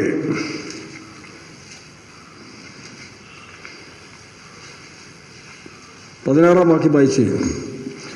2 രാജാക്കന്മാർ 6-ന്റെ 16. അതിന് അവൻ പേടിക്കേണ്ട, നമ്മോട് 16 15 വായിക്കും. ദൈവപുരുഷന്റെ ബാല്യക്കാരൻ രാവിലെ എഴുന്നേറ്റ്. ആരാ? ദൈവപുരുഷന്റെ അസിസ്റ്റന്റ്. കേട്ടോണം. അല്ലെങ്കിൽ നമ്മുടെയൊക്കെ ഭാഷ പറഞ്ഞാൽ ഏറ്റവും വലിയ ദൈവദാസന്റെ, അല്ല എലീശ സാധാരണക്കാരനല്ലല്ലോ. ഈ എലീശയുടെ കൂടെ തന്നെ ജീവിക്കുന്ന തൻ്റെ അസിസ്റ്റന്റ്, അടുത്ത പാസ്റ്റർ അല്ലെങ്കിൽ അടുത്ത മൂപ്പൻ അല്ലെങ്കിൽ അടുത്ത വിശ്വാസി ഫെയ്ത്തോവ് തന്നെയാണ്. സ്ഥിരതാമസമാണ്. അല്ലെങ്കിൽ ഫെയ്ത്തോവുകാരോട് കൂടെ തന്നെ പിരിയാത്ത താമസമാണ്. പക്ഷെ പ്രതിസന്ധി നേരിട്ടപ്പോൾ വായിൽ വന്ന വാക്കെന്താ? വായിച്ചേ. ഒരു സൈന്യവും കുതിരകളും രഥങ്ങളുമായി പട്ടണം വളഞ്ഞിരിക്കുന്നത് കണ്ടു. ബാല്യക്കാരൻ അവനോട്, അയ്യോ യജമാൻ, അയ്യോ യജമാൻ എന്നാണ്.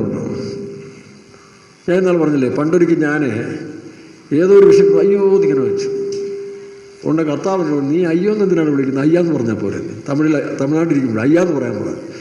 പിന്നെ അതിനുശേഷം ഞാൻ വേദന വരുമ്പോൾ അയ്യാന്ന് വിളിക്കത്തില്ല. കാരണം അയ്യോ നമുക്കുള്ളതല്ല. അപ്പം ഇവിടെ എന്താ പറയുന്നത്? അയ്യോ യജമാനനേ. ഇന്ന് വിശ്വാസം വിട്ട് താമസിക്കുന്ന സുവിശേഷ വേലക്കാർക്ക് പ്രശ്നം വരുമ്പോൾ അവർ ഭയപ്പെടുന്നു, അയ്യോ വിളിയാ ചെയ്യുന്നത്. വിശ്വാസികളും പലരും അയ്യോ വിളിക്കുന്നു. താമസിക്കുന്നവിടാ ദൈവസഭയിൽ, ദൈവത്തിന്റെ വീട്ടിൽ. എന്തുകൊണ്ടാണ് നീ അയ്യോ വിളിക്കുന്നതിന്റെ കാരണം? നല്ലൊരു പ്രവാചകനോടെ താമസിക്കുന്നത്. യഥാർത്ഥ യേശുവിനെയാണ് നീ വിളിക്കുന്നത്. ശരിയായ സത്യസഭയിലാണ് വന്നിരിക്കുന്നത്. സത്യ കൂട്ടായ്മയാണ്, ഉപദേശം എല്ലാം ഉണ്ട്. പക്ഷേ പ്രതിസന്ധിയെ നേരിടാൻ നിനക്ക് എന്തുകൊണ്ട് കഴിയുന്നില്ല? അതാണ് വിഷയം. അപ്പൊ പ്രവാചകൻ എന്താ പറയുന്നത്? വായിച്ചേ. അതിനവൻ പേടിക്കേണ്ട. എന്നാൽ ദൈവത്തോടെ ജീവിക്കുന്ന മനുഷ്യർക്ക് ഏത് വിഷയം വന്നാലും പേടിക്കണ്ട. ഒറ്റ വാക്കേ ഉള്ളൂ, പേടിക്കണ്ട. അടുത്തത്, നമ്മോട് കൂടെയുള്ളവർ അവരോട് കൂടെയുള്ളവരെക്കാളും അധികമെന്ന് പറഞ്ഞു. ഇത് കാണാനുള്ള ആത്മീയ കാഴ്ചപ്പാടുള്ളവർക്ക് പ്രശ്നങ്ങൾ ലഘൂകരിച്ച് കാണാൻ കഴിയും. അല്ല സ്ഥാനത്തിരുന്നുകൊണ്ടൊന്നും കാര്യമില്ല, കസേരയിൽ ഇരുന്നുകൊണ്ടൊന്നും കാര്യമില്ല. ഞാൻ പണ്ട് പറഞ്ഞില്ലേ, ഏലി പുരോഹിതൻ കസേരയിൽ ഇരുന്നു കൊണ്ട് ദൈവസന്നിധിയിലിരിക്കുന്ന അന്നായെ വിധിക്കുകയാണ്. അവൾ കള്ളു കുടിച്ചിട്ട് വന്നെന്നാ പറഞ്ഞത്. പക്ഷെ ദൈവസന്നിധിയിരിക്കുന്ന അന്ന പറഞ്ഞു, അങ്ങനല്ല യജമാനെ, ഇതാ വ്യത്യാസം. അതുകൊണ്ട് ഏത് മുതിർന്ന സുവിശേഷ വേലക്കാരനാണെങ്കിലും ശരി, മുതിർന്ന വിശ്വാസിയാണെങ്കിലും നീ ദൈവസന്നിധിയിൽ കാണപ്പെടുന്നില്ലെങ്കിൽ കസേരയിൽ ഇരുന്നുകൊണ്ട് മറ്റുള്ളവരെ വിധിക്കാനേ നിന്നെ കൊണ്ടൊക്കത്തുള്ളൂ. അത് നിനക്ക് തന്നെ ശാപമായി തീരും. പിൽക്കാലത്ത് നോക്കി ഏലിയുടെ കുടുംബം അഴിഞ്ഞു പോയില്ലേ? ദൈവത്തിന് പോലും സഹായിക്കാൻ കഴിയാത്ത വിധത്തിൽ ആ കുടുംബം നശിച്ചു പോയി. എന്താ കാരണം? കസേരയിൽ ഇരുന്നുകൊണ്ട് മറ്റുള്ളവരെ മുൻവിധിക്കാൻ പോകുന്നതിന് മുമ്പ് നീ നിന്നെയും നിന്റെ കുടുംബത്തെ ശരിയാക്കണം. മനസ്സിലാവും? നിന്നെയും നിന്റെ കുടുംബത്തെ ശരിയാക്കുന്നതിന് പകരം നാട്ടുകാരും സഭക്കാരെയും മറ്റുള്ളവരെയും ശരിയാക്കാൻ പോകുന്ന വിശ്വാസിയായാലും വേലക്കാരായാലും നിന്റെ ഗതി ഇത് തന്നെയായിരിക്കും. ദൈവത്തിന് സ്തോത്രം. ആ പുസ്തകം വായിച്ചാൽ മതി, ഏലിയുടെ പുസ്തകം, ശമൂവേൽ പുസ്തകം. അപ്പോൾ ഇവിടെ ദൈവത്തോടിരിക്കുന്ന മനുഷ്യൻ പറയുന്നു, പേടിക്കണ്ട. ദൈവമില്ലാതെ ദൈവത്തിന്റെ വീട്ടിൽ താമസിക്കുന്ന ഒരു വേലക്കാരൻ, അയ്യോ യജമാനെ. വ്യത്യാസം മനസ്സിലാകുന്നു? Can you understand difference between the with God and without God? വായിക്കാം. പേടിക്കണ്ട, പേടിക്കേണ്ട, നമ്മോട് കൂടെയുള്ളവർ അവരോട് കൂടെയുള്ളവനേക്കാൾ ആ സംഭവമൊക്കെ വായിച്ചു നോക്കിയാൽ മതി കേട്ടോ. ആരാൻ രാജാവ് ഇസ്രായേലിനെ ആക്രമിക്കാൻ വരുമ്പോൾ പ്രവാചകനായ എലീശ മുൻകൂട്ടി ആത്മാവിൽ കണ്ട് രാജാവിന് ഇൻഫർമേഷൻ കൊടുക്കും. രാജാവും കൂട്ടരോട് ഒഴിഞ്ഞു പോകും. പല പ്രാവശ്യമായപ്പോൾ ആരാൻ രാജാവിന് സംശയം, ഇത് നമുക്കിട്ട് ആരാണ്ട് പാര വെക്കുക ഇവിടെ കൂടെ ഇരുന്നുകൊണ്ട്. അല്ലടോ, ചിലപ്പോൾ ഞങ്ങളൊക്കെ ചില മെസ്സേജ് കൊടുത്തു കഴിയുമ്പം പെയ്ത്തോമിനകത്ത് പ്രശ്നമാണ്. ഇത് ഇന്നാർ പോയി പറഞ്ഞു കൊടുത്തതാണ്, അല്ലെങ്കിൽ വിശ്വാസികളും ചിലർ, ചുരുക്കം ചിലർ ഇത് പാസ്റ്ററോട് ആരും പോയി പറഞ്ഞു കൊടുത്തു. ഒന്നും പറയണ്ട, പരിശുദ്ധാത്മാവിനറിയാം. നമ്മുടെ ഹൃദയങ്ങളെ വിവേചിക്കുന്ന പരിശുദ്ധാത്മാവിനറിയാം. കേൾക്കുന്നത് ശരിയാണെങ്കിൽ മനസ്സിലാക്കിക്കൊണ്ട് താഴ്ത്തുകയെന്ന് നിവൃത്തിയുള്ളൂ. അത് ആര് പറഞ്ഞു കൊടുത്തെന്നുള്ള, എന്ത് പറഞ്ഞു എന്ന് മനസ്സിലാക്കി പോകുന്നതാണ് ബുദ്ധി. താഴ്ത്തു വായിക്കാം. പിന്നെ എലീശ പ്രാർത്ഥിച്ചു. അപ്പൊ നോക്കണം, അങ്ങനെ പല പ്രാവശ്യം അയച്ചിട്ടും ഈ യുദ്ധം നടക്കാതെ വന്നപ്പോൾ ഇതാരാണ്ട് ആപ്പ് വെക്കുക പാര വെക്കുക എന്നൊക്കെ പറഞ്ഞു. അങ്ങനല്ല ജമാനെ, ഇസ്രായേൽ ഒരു പ്രവാചകനുണ്ട്. അവനിത് ആത്മാവിൽ കണ്ട് പറയുകയാണ്. ഈ പോഷൻ നോക്കി, ഈ ആരാം രാജാവായ പോഷൻ, എന്നാൽ പിന്നെ ആ പ്രവാചകനെ പിടിച്ചോണ്ട് പോവാം. എവിടെ ഒരു പാവപ്പെട്ടി ഉപദേശിയെ പിടിക്കാൻ ഇത്രയും സന്നാഹം വേണോ? ഒരു വലിയ സൈന്യം, കുതിരകളെയും രഥങ്ങളെയും എലീശായെ പിടിച്ചുകൊണ്ടുവരാൻ അയച്ചിരിക്കുകയാണ്. സൈന്യത്താലുമല്ല ശക്തിയാലുമല്ലെന്നുള്ളത് ഇവന്മാർക്ക് അറിയത്തില്ല. ഈ ജഡശക്തിയിൽ ആശ്രയിക്കുന്നവരാണ് ഗ്രൂപ്പ് ഉണ്ടാക്കുന്നത്. ചില സഭകളിൽ ചില ശക്തന്മാരിലാണ് ഗ്രൂപ്പ് കൂടുന്നത്. കൂടിക്കൂടി വരുമ്പോൾ അടി കിട്ടും. ഞാൻ പലയിടത്തും കണ്ടിട്ടുള്ള സഭയിൽ തന്നെ ചില ശക്തന്മാരുണ്ട്. അവർ വിചാരിക്കും ഞങ്ങൾ ഏതാണ്ട് വലിയ TPM ഫോം, TPM റിഫോർമേഷണർ, പിന്നെ TPM സ്പെഷ്യൽ ന്യൂസ്, മറ്റേ ന്യൂസ്, സ്പീഡ് ന്യൂസ് എന്ന് വേണ്ട കുറേ എണ്ണം ഇറങ്ങിയിട്ടുണ്ട് ഈ കാലത്ത്. എന്ന് പറഞ്ഞാൽ ഓരോ സഭയിലും ചില ശക്തനായി കഴിയത്തില്ല. അവർ ശക്തനായി കഴിയുമ്പോൾ പണത്തിൻ്റെ ബലമോ ആൾ സ്വാധീനം കൂടി കഴിയുമ്പോൾ അവർ ചിലതെല്ലാം നടത്തിയെടുക്കാൻ തീരുമാനിക്കും. സുവിശേഷ വിലക്കാരനുണ്ട് അങ്ങനെ കേട്ടോ. അപ്പോൾ തന്നെ പ്രതീക്ഷിക്കാത്ത വിധത്തിൽ അടി വീഴും. അടി വീഴാത്തവർക്ക് പോലും അടി വീഴും. എന്താ കാരണം? വേണ്ടാത്തിന് പോയി തലയിടരുത്. നിന്നെ സംബന്ധിക്കാത്ത കാര്യത്തിൽ പോയി ആരെങ്കിലും പറഞ്ഞു കഴിഞ്ഞാൽ പിന്നെ നേതാവല്ലയോ? ഇപ്പം ശമൂലിനെ രണ്ടുപേരും ഒന്ന് ശമൂൽ വേണം ഇടപെടാൻ. പാവം ശമൂൽ 3-4 ദിവസം കഴിഞ്ഞപ്പം ലീഡറായി. തീർന്നു, കച്ചവടം തീർന്നു. വളരെ സൂക്ഷിച്ചോണം. അതുകൊണ്ട് ഭാവിക്കേണ്ടതിന് മീതെ ഭാവിച്ചുയരരുത്, ദൈവം കൈവിട്ട് കളയും. ദൈവത്തിന് സ്തോത്രം. അപ്പം ഈ പ്രവാചകനെ പിടിക്കാൻ വലിയൊരു സൈന്യത്തോട് വരികയാണ്. രാവിലെ എഴുന്നേറ്റപ്പോൾ പ്രവാചകന്റെ ശിഷ്യൻ നേരെ പ്രാർത്ഥിക്കുന്നതല്ല, ദൈവമില്ലാത്തവനാണ്. പെയ്ത്തോന്ന് താമസിക്കാം, വെള്ള ഡ്രസ്സ് വിടാം, പക്ഷെ അകത്ത് ദൈവമില്ലെങ്കിൽ നിന്റെ വായിൽ നിന്ന് വരുന്ന നിന്റെ സംസാരത്തിൽ തന്നെ അറിയാം നിനക്ക് ദൈവമില്ല എന്നറിയാം. വിലക്കാരനായാലും വിലക്കാരിയായാലും വിശ്വാസികളുടെ ഇടപെടലിൽ അറിയാം അവർക്ക് ദൈവം ഉണ്ടോ ഇല്ലെന്നുള്ളത്. അതുകൊണ്ട് അയ്യോ യജമാനെ എന്ന് വിളിക്കുന്നത്. എന്നാൽ ദൈവമുള്ള പ്രവാചകൻ എന്തു പറയുന്നു? പേടിക്കണ്ട. അപ്പോൾ ശത്രു രാജാവ് ഈ പറഞ്ഞ രഥങ്ങളെയും കുതിരകളെയും അയച്ചപ്പോൾ എലീശായെ പിടിക്കാൻ, ഉപദേശിയെ പിടിക്കാൻ രാവിലെ പ്രവാചക ശിഷ്യനോട് പ്രവാചകൻ പറഞ്ഞു, ദൈവമേ, ഇവൻ എൻ്റെ കൂടെ താമസിച്ചിട്ടും ഗുണമൊന്നുമില്ലല്ലോ, ഇവൻ്റെ കണ്ണും തുറന്നുകൂടെ എന്ന് പറഞ്ഞൊരു പ്രാർത്ഥനയ്ക്ക് പ്രാർത്ഥിച്ചു. ഇങ്ങനെ താഴ്ത്ത് വായിച്ചു. പിന്നെ എലീശ പ്രാർത്ഥിച്ചു. ഇത്രയേ ഉള്ളൂ കേട്ടോ. നമ്മുടെ സഹവിശ്വാസികൾ കാഴ്ചപ്പാടില്ലാതെ അവർ അയ്യോ വിളിക്കുമ്പോഴും അനാവശ്യം പറയുമ്പോഴും ബാക്കിയുള്ള വിശ്വാസികൾ അങ്ങ് പ്രാർത്ഥിച്ചാൽ മതി. വിശ്വാസ വീട്ടിൽ ചിലപ്പോൾ ചിലരുടെ കണ്ണുകളെ കുരുടാക്കും. സുവിശേഷ വേലയ്ക്ക് വരുന്നവർ നല്ല ഉദ്ദേശത്തോടെ വരുന്നെങ്കിലും പ്ലാൻ തെറ്റും. ചില കമ്പനി കൂടും, ചില സംഘം കൂടും, ഇതിനകത്ത് ചില ഗ്രൂപ്പ് ഉണ്ടാക്കും. ഭാഷാ ഗ്രൂപ്പ്, ജാതി ഗ്രൂപ്പ്, ജന ഗ്രൂപ്പ്, ഇടവക ഗ്രൂപ്പ് എന്ന് വേണ്ട. പിശാച് ഈ കൃപ നഷ്ടപ്പെട്ടു കഴിഞ്ഞാൽ പിന്നെ ഇതിനെല്ലാം കൂടെ ചുരുട്ടിക്കെട്ടി ഇല്ലാത്ത പരിവാക്കുകളെ. അപ്പോൾ എന്ത് ചെയ്യണം? പ്രാർത്ഥിച്ചാൽ മതി. എലീശ പ്രാർത്ഥിച്ചു. വായിച്ചേ. യഹോവേ, ഇവൻ കാണത്തക്കവണ്ണം. അതാ, ഇവന്റെ കണ്ണുപോയി, കുരുടായി. 2-4 അധ്യായത്തിന് 4 വാക്യത്തിൽ വായിക്കുമ്പോൾ ഈ ലോകത്തിന്റെ ദൈവം, ദൈവപ്രതിമയായ ക്രിസ്തുവിന്റെ തേജസ്സുള്ള സുവിശേഷം ശോഭിക്കാതിരിപ്പാൻ ഈ ലോകത്തിന്റെ ദൈവം അവിശ്വാസിയുടെ മനസ്സിനെ കുരുടാക്കി. മനസ്സ്, കണ്ണല്ല. മനസ്സ് കുരുടായി കഴിഞ്ഞാൽ പിന്നെ നല്ലതിനെ കാണത്തില്ല. എല്ലാം തിന്മവശങ്ങളാണ്. അങ്ങനെ എത്രയോ വേലക്കാർ ചതിക്കപ്പെട്ടിരിക്കുന്നറിയാവോ? എത്ര വേലക്കാർ! 1-2 മൊത്തം പെന്തിക്കോസ് എടുക്കേ, TPM ആയാലും IPC ആയാലും എത്ര വേലക്കാരിയാണ് പിശാച് കുരുടാക്കി മാറ്റിയിരിക്കുന്നത്.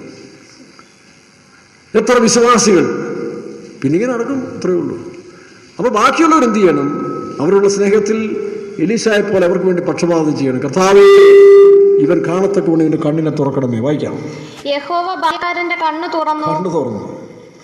പിൽക്കാലത്തിൽ അവന് ഗുണമൊന്നും ഉണ്ടായില്ല കേട്ടോ. അവൻ്റെ സ്വഭാവം മാറ്റാൻ അവൻ തീരുമാനിക്കാത്തതുകൊണ്ട് ഈ പ്രാർത്ഥന കൊണ്ട് തൽക്കാലം ഗുണം കിട്ടിയെങ്കിൽ പിന്നീട് കിട്ടിയില്ല. എങ്ങനെ അറിയാമോ? പിന്നെയും പോയില്ലേ? എവിടാ? ദ്രവ്യാഗ്രഹത്തിൻ്റെയും വസ്തു വാങ്ങിക്കാനൊക്കെ പോയില്ലേ? അങ്ങനെ നശിച്ചു പോയില്ലേ? അപ്പോൾ ഇവിടെ കണ്ണു തുറന്നു. അപ്പോൾ എന്ത് കണ്ടു? വായിക്കാം. എലീശയുടെ ചുറ്റും അഗ്നിമയമായ കുതിരകളും രഥങ്ങളും കൊണ്ട്. ഇതാണ് ദൈവത്തിൻ്റെ പ്രൊട്ടക്ഷൻ. അവരോട് കൂടെയുള്ളവരെക്കാളും നമ്മോട് കൂടെയുള്ളവർ അധികം. ഇത് കാണത്തക്കവണ്ണം നമ്മുടെ ഹൃദയദൃഷ്ടി പ്രകാശിക്കണം. എലീശായ്ക്ക് ചുറ്റും വായിക്കാം അഗ്നിമയമായ രഥങ്ങളും കുതിരകളും കണ്ടു. പിന്നെ അടുത്തത്, എലീശയുടെ ചുറ്റും അഗ്നിമയമായ കുതിരകളും രഥങ്ങളും കൊണ്ട് മല നിറഞ്ഞിരിക്കുന്നത് അവർ കണ്ടു. അവൻ അവന്റെ അടുക്കൽ വന്നപ്പോൾ എലീശ യഹോവയോട് പ്രാർത്ഥിച്ചു, ഈ ജാതിയെ അന്ധത പിടിപ്പിക്കണമേ എന്ന് പറഞ്ഞു. കുരുടന്മാരായി നോക്കണം. ഇതിനുള്ള പവർ നിനക്കുണ്ട്. വിശ്വാസിയെ, നിന്റെ അകത്തിരിക്കുന്നവൻ സാധാരണക്കാരനല്ല, നിന്നിലുള്ളവൻ ലോകത്തുള്ളവനേക്കാൾ വലിയവൻ. കണ്ണ് തുറപ്പിക്കാനും കണ്ണടപ്പിക്കാനും ഉള്ള അധികാരം ദൈവം നിനക്ക് തന്നിട്ടുണ്ട്. അതാണ് ദൈവമക്കൾക്കുള്ളത് പ്രാധാന്യം. അങ്ങനെ നമ്മോടുകൂടിയുള്ളവർ അവരോടുകൂടിയുള്ളവരെക്കാൾ അധികം. എത്രയോ സംഭവങ്ങളുണ്ട്. നമുക്കറിയാം. 1 ദിനവൃത്താന്തം 2 ദിനവൃത്താന്തം 32-ാം അധ്യായത്തിൻ്റെ 8-ാം വാക്യം വായിച്ച്. 2 ദിനവൃത്താന്തം 32-ാം അധ്യായം 8-ാം വാക്യം. അവരോടുകൂടെ മാംസഭുജമേ ഉള്ളൂ. അവരോടുകൂടെ മാംസഭുജമേ ഉള്ളൂ. പിന്നെ നമ്മോടുകൂടെയോ നമ്മെ സഹായിപ്പാനും നമ്മുടെ യുദ്ധങ്ങളെ നടത്തുവാനും നമ്മുടെ ദൈവമായ യഹോവ ഉണ്ട് എന്ന് പറഞ്ഞു. ഇതാരാ പറയുന്നത്? എസെക്കിയാ രാജാവ്. എസെക്കിയാ രാജാവിൻ്റെ കാലത്തിൽ ശത്രു അവർക്കെതിരായിട്ട് യുദ്ധം ചെയ്യാൻ വന്നു. അന്ന് അവൻ കൃപയിൽ നിൽക്കുന്ന കാലമാണ്. എസെക്കിയാ രാജാവിന് 2 കാലഘട്ടമുണ്ട് കേട്ടോ. ഒരുപാട് കാലങ്ങൾ കൃപയിൽ നിന്നൊരു മനുഷ്യനാണ്. ആ കൃപയിൽ നിന്ന കാലത്തിൽ ശത്രു തന്നെ ആക്രമിക്കാൻ വരുന്ന സമയത്ത് എന്താ ചെയ്തത്? 32-ാം അധ്യായത്തിൻ്റെ 1-ാം വാക്യം മുതൽ വായിച്ച്. 32-ന്റെ 1-ാം വാക്യം മുതൽ. ഈ കാര്യങ്ങളും ഈ വിശ്വസ്ത പ്രവർത്തികളും കഴിഞ്ഞ ശേഷം അശ്ശൂർ രാജാവായ സൻഹേരീബ് എന്ന യഹൂദയിൽ കടന്ന് ഉറപ്പുള്ള പട്ടണങ്ങളെ നിരോധിച്ചു കൈവശമാക്കുവാൻ വിചാരിച്ചു. സൻഹേരീബ് വന്ന് യെരൂശലേമിൽ ആക്രമിപ്പാൻ ഭാവിക്കുന്നുവെന്ന് യെഹിസ്കിയാവ് കണ്ടിട്ട് പട്ടണത്തിന് പുറത്തുള്ള ഉറവുകളുടെ വെള്ളം. ശ്രദ്ധിക്കുക, ഒരു വലിയ പാഠം നമുക്കതിനകത്ത് പഠിക്കാനുണ്ട്. ശത്രു യെഹിസ്കിയാ രാജാവിൻ്റെ അടുത്ത് വന്ന് തൻ്റെ പട്ടണത്തെ ആക്രമിക്കാൻ വരുന്ന സമയത്തിൽ യെഹിസ്കിയാ രാജാവ് ആദ്യം എന്താ ചെയ്തത്? പ്രധാനികളെയും അധിപതികളെല്ലാം വിളിച്ചിട്ട് പറഞ്ഞു, എല്ലാ ഉറവുകളും ഉടയ്ക്കാൻ പറഞ്ഞു. കാരണം ഈ ഉറവുകളുള്ളിടത്ത് ഐശ്വര്യമുണ്ടാകും, അവിടെ സമൃദ്ധി ഉണ്ടാകും, അവിടെ കൃഷിഫലങ്ങളുണ്ടാകും. ഇത് കണ്ടിട്ട് ശത്രുക്കൾ ഇതിനെ ആക്രമിക്കാതിരിപ്പാൻ ഇത് വരണ്ട സ്ഥലമായിക്കോട്ടെ എന്ന് ധരിച്ചു പോയിക്കോട്ടെ എന്ന് വിചാരിച്ചു. അങ്ങനെ യെഹിസ്കിയാ രാജാവ് വാക്യം തൊട്ട് വായിക്കാം. പട്ടണത്തിന് പുറത്തുള്ള ഉറവുകളുടെ വെള്ളം നിർത്തിക്കളയേണ്ടതിന് തന്റെ പ്രഭുക്കന്മാരോടും വീരന്മാരും കൂടെ ആലോചിച്ച് പട്ടണത്തിലുള്ളതായ എല്ലാ ഉറവുകളും അടച്ചു കളയാൻ പറഞ്ഞു. അപ്പൊ ശത്രുക്കൾ വന്ന് നോക്കിയപ്പോൾ ഇത് വരണ്ടിരിക്കുന്ന സ്ഥലം പോലെയാണ്. പക്ഷേ ശത്രുക്കളുടെ മുൻപിൽ തങ്ങളുടെ മഹത്വം അവർ വെളിപ്പെടുത്താൻ ഇഷ്ടപ്പെട്ടില്ല. അതുകൊണ്ട് അവർ വന്ന് നോക്കുമ്പോൾ ആക്രമിക്കേണ്ട ആവശ്യമില്ല. വേണ്ടാത്ത പത്രാസും പകിട്ടും കാണിക്കുന്നിടത്താണ് പിശാച് കയറുന്നത്. കണ്ടിട്ടില്ലയോ? ഇപ്പോഴത്തെ കാലഘട്ടത്തിൽ പണ്ട് വല്യമ്മമാരെ കണ്ട വല്യമ്മമാരാണെന്നറിയാം, ചെറുപ്പക്കാരെ കണ്ട ചെറുപ്പക്കാരാണെന്നറിയാം, പ്രായമുള്ള അച്ചായന്മാരെ കണ്ട പ്രായമുള്ളവരാണെന്നറിയാം. ഇപ്പം ഏതാണ് പ്രായമില്ലെന്ന് അറിയത്തില്ല. 60 വയസ്സുള്ള വല്യമ്മമാരും മുടി ഡൈ ചെയ്ത് വേണ്ടാത്തില്ലാത്ത ഗ്ലേസിങ് ഡ്രസ്സ് വിട്ട് നടക്കുന്നത് കാണുമ്പോഴേ ഈ ഞരമ്പ് രോഗികളായ പിള്ളേർക്കറിയാം ഇത് വല്യമ്മയാണെന്നറിയാം. പിന്നെ റേപ്പ് ചെയ്തില്ലാത്ത പ്രശ്നം ഉണ്ടാക്കിയിട്ട് കേസ് വരുന്നു. എന്താ വല്യമ്മയെ റേപ്പ് ചെയ്ത്? എടാ, നീ വല്യമ്മയായിട്ട് ജീവിതേ വേണ്ടാത്ത വേഷം കെട്ടി കാണിച്ച് ഇവർക്ക് ഏതാ അറിയുന്നത്? അതുകൊണ്ട് മേലാലിക്കുള്ള അഭ്യാസം കാണിച്ച് നടക്കരുത്. പത്രാസ് ഇല്ലാത്ത ഭാവം. ഒരു ഭാഷ പറയും, വല്ലാത്ത ഭാവത്തേക്കാൾ ഇല്ലാത്ത ഭാവമാണ് നല്ലതെന്ന് പറയും. ആ ഇല്ലാത്ത ഭാവമാണ് യേശു ക്രിസ്തു കാണിച്ചത്. തന്നെ താഴ്ത്തി നമ്മൾ ലക്ഷ്യത്തിലെത്തുന്നത് വരെ, ഈ ഭൂമിയിൽ നിന്ന് നമ്മുടെ നിത്യരാജ്യത്തിൽ എത്തുന്നവരെ ഈ യെഹിസ്കിയാ രാജാവ് പറഞ്ഞ പോലെ ഉള്ളത് പോലും ഇല്ലാത്ത പോലെ കാണിച്ചേക്കണം. പാവം ദരിദ്രവാസിയായിട്ടും കണ്ടേക്കണം. അതാ ഇവനെ ആക്രമിച്ചിട്ട് കാര്യമില്ല, ഇവൻ്റെ ഒന്നും ഇതില്ലാത്ത പത്രാസ് കാണിക്കും. പിശാച് കയറി ഇപ്പം തന്നെ പേപ്പറിൽ കാണുന്നില്ല, ചില സിനിമാടന്മാരും സിനിമാ നിർമ്മാണ കമ്പനിയൊക്കെ നല്ല പിള്ളേരായിട്ട് എഴുന്നേറ്റ് വന്നവരാണ്. വന്നില്ലാത്ത കമ്പനിയും പത്രാസും വേണ്ടാത്തവൻ്റെയൊക്കെ ഐക്യവും കൂടി എല്ലാം നടത്തി തന്നെ ജയിലെണിക്കൊണ്ട് നടക്കുകയല്ലേ. ഭാവിക്കേണ്ടതിന് മീതെ ഭാവിച്ചു. ധനവാനാകാൻ ഇച്ഛിക്കുന്നതൊക്കെ പരീക്ഷയിലും കണിയിലും അകപ്പെടും. നല്ല കഞ്ഞിയും ചമ്മന്തിയും വീട്ടിലെ ചാപ്പാടും ഒക്കെ അടിച്ച് വെച്ച് ആരോഗ്യമുണ്ട്. ഇത് പിള്ളേർക്കത് വേണ്ട. പിന്നെന്താ, ബേക്കറി ചാപ്പാടും പിന്നെ ബജ്ജറും മറ്റതും മറിച്ചതും എല്ലാം വാങ്ങിച്ച് കൊടുത്ത് കഴിച്ചതുകൊണ്ട് ഇപ്പോൾ എല്ലാം ആനക്കുട്ടികളെ പോലെ ഇരിക്കുന്നു പിള്ളേർ. ഇതിനെ കൊണ്ട് വല്ല ഗുണമുണ്ടോ? അതും അതുകൊണ്ട് പിള്ളേർ പറയുന്നതല്ല നിങ്ങൾ കേൾക്കേണ്ടത്, നിങ്ങളാണ് അവരെ പറഞ്ഞ് പഠിപ്പിക്കേണ്ടത്. ഇത് പിള്ളേർ പറഞ്ഞു. ഇന്നങ്ങനെ ചില വിശ്വാസികൾ പറയുന്ന കേട്ടുകൊണ്ട് വേലക്കാർ കിടക്കുന്നു. വേലക്കാർ സ്വന്തമായി നടത്തിപ്പില്ല.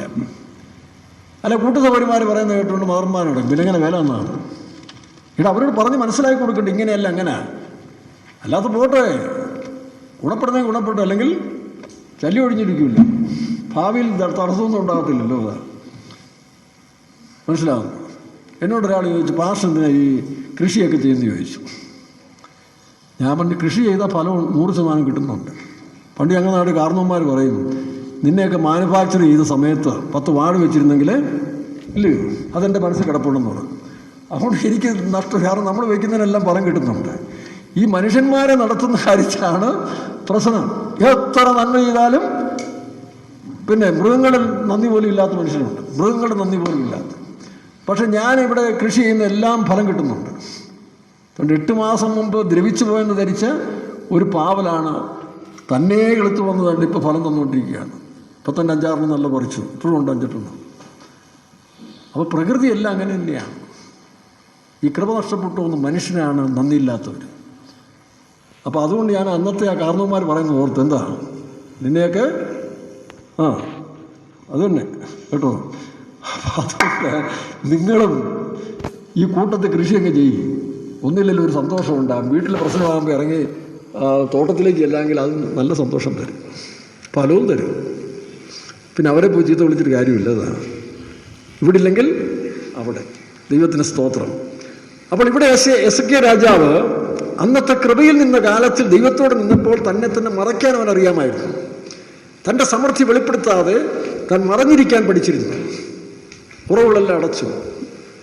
ഇപ്പോൾ അവൻ ദൈവത്തിൽ ആശ്രയിച്ചു. അങ്ങനെയാണ് സങ്കീർത്തനക്കാരൻ, എൻ്റെ ഊറ്റുകളെല്ലാം എൻ്റെ ഉറവുകളെല്ലാം നിന്നിലേ. എത്ര സങ്കീർത്തനം? 80. നിന്റെ ഉറവുകളെല്ലാം, എൻ്റെ ഉറവുകളെല്ലാം നിന്നിലെന്നാണ്. അപ്പോൾ നമ്മൾ ആ ഉറവിലേക്ക് വരണം. നമ്മുടെ ഭൗമികമായ വെളിപ്പെടുത്തൽ പോകരുത്. ഞാൻ ഇന്നാരാണ്, എനിക്ക് ആ കഴിവുണ്ട്, പ്രാപ്തിയുണ്ട്, അല്ലെങ്കിൽ നീനെ പോലല്ല എന്ന് പരീശൻ പ്രാർത്ഥിച്ച പോലെ നമ്മളെ 87:7 എന്റെ ഉറവുകളൊക്കെയും നിന്നിലാകുന്നു. പിന്നെ സംഗീതക്കാരും നൃത്തം ചെയ്യുന്നവർ ഒരുപോലെ പറയണം.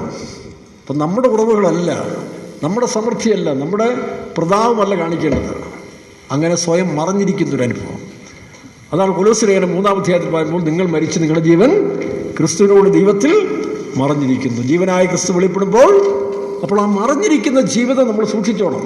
നമ്മളാരും ആയിക്കോട്ടെ, നമ്മളാരും അംഗീകരിക്കേണ്ട, നമ്മളെ കാണും മനുഷ്യർക്ക് വലിയ ഡിമാൻഡൊന്നും വേണ്ട. അങ്ങനെ മറഞ്ഞിരുന്നോണം. നമ്മുടെ ഡ്രസ്സും നമ്മുടെ ജീവിത രീതികളും ഇടപെടലും കാണുമ്പോൾ ഇവനൊരു അപ്പാവിയാണ്, ഇരുന്നോട്ടെ.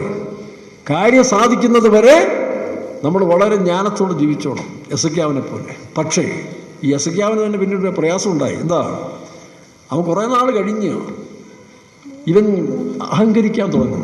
എല്ലാവർക്കും ഒരു കുഴപ്പമാണ്. എല്ലാം സമൃദ്ധിയായി കഴിയുമ്പോൾ ഒരു അഹങ്കാരം കയറും. അതിനെ ജയിച്ചില്ലെങ്കിൽ അപകടമാണ്.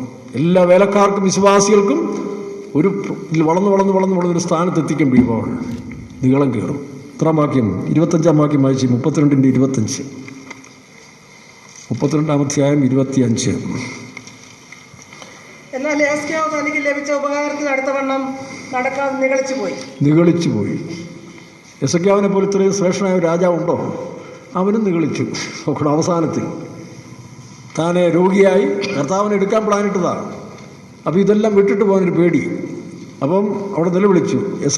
യെശയ്യാപ്രവചനം 30-ാം അധ്യായത്തിൽ 30-ലാണോ? യെശയ്യാ 30-ലാണെന്ന് തോന്നുന്നു. ഈ രോഗം കിടക്കുക, കർത്താവ് എനിക്ക് ആയുസ് നീട്ടിത്തരണം, ഇതെല്ലാം വിട്ടുപോകാൻ എനിക്ക് ബുദ്ധിമുട്ടാണ് എന്നും പറഞ്ഞ് അവൻ നിലവിളിച്ചു. അങ്ങനെ 15 വർഷം നീട്ടിക്കൊടുത്തു. അങ്ങനെ ഒരു പൊല്ലാത്ത സന്തതി മനാസയോ ഒരുത്തിനെ ഉണ്ടാക്കി. അല്ലെങ്കിൽ അവൻ പിന്നീട് നാശക്കൂടാലിയായി മാറിപ്പോയി. പിന്നെ അടുത്തുകൂടാതെ ഇവൻ്റെ ലൈഫും സ്പോയിലായിപ്പോയി. പിന്നീട് നോക്കണം, സമൃദ്ധി, നമ്മൾ സമൃദ്ധിയെല്ലാം വരുമ്പം ഇവിടെ കുറേ നാളോട് ജീവിക്കാമെന്നുള്ള താല്പര്യമാണ് ഇപ്പോൾ ദൈവമക്കൾക്ക് ഇരിക്കുന്നത്. പഴയ പോലെ വീടായി കൂടായി കുറേ ബാങ്ക് ബാലൻസായി, പിള്ളേരൊക്കെ ജോലിയായി, ജർമ്മനിയിലായി, ഇനി അങ്ങോട്ട് പോകേണ്ട ആവശ്യം എന്താ? വരുന്നുണ്ട് പരീക്ഷ. ഇപ്പോൾ പരീക്ഷ തുടങ്ങിയേ ഉള്ളൂ അല്ലയോ? ഇതാ കാരണം, നിഗളിച്ചു പോയി. ഉസിയ രാജാവ് ബാലനായിരുന്നപ്പോൾ താഴ്മയുള്ളവനായിരുന്നു, ബലവാനായപ്പോൾ നിഗളിച്ചു. നിഗളമാണ് ഏറ്റവും വലിയ പ്രശ്നം. സുവിശേഷ വേലക്കാർക്കും ഒരു സമയം കഴിയുമ്പോൾ ആരോഗ്യം കൂടി, തണ്ടും കൂടി, ബലവും കൂടി, നിഗളവും കയറും. അവിടെയാണ് സൂക്ഷിക്കേണ്ടത്. വിശ്വാസികൾ ശ്രദ്ധിച്ചോണം. ഇത്തിരി കാശും ചക്രമൊക്കെ ആയി കഴിയുമ്പോൾ പിള്ളേരെണ്ണം വെളിയിൽ പോയി ഇച്ചിരി പുത്തൻ കാശുമൊക്കെ ഉണ്ട്, ബാങ്കുമൊക്കെ ആയിട്ട് ബന്ധപ്പെട്ട് കഴിയുമ്പോൾ ഇച്ചിരി നീളം കയറും, എല്ലായിടത്തും കയറും. ഇവിടെ എസ്കേവനെ പോലൊരു മനുഷ്യൻ, നല്ല മനുഷ്യൻ, അവനും നിഗളിച്ചു. ആ നിഗളം വന്നപ്പോൾ ദൈവം പരീക്ഷയ്ക്ക് വിട്ടുകൊടുത്തു. പിന്നെ എവിടം വരെ ആയെന്നറിയണ്ടേ? അവസാനത്തിൽ പരീക്ഷ ഉണ്ടെന്ന് ഞാൻ പറഞ്ഞില്ലേ?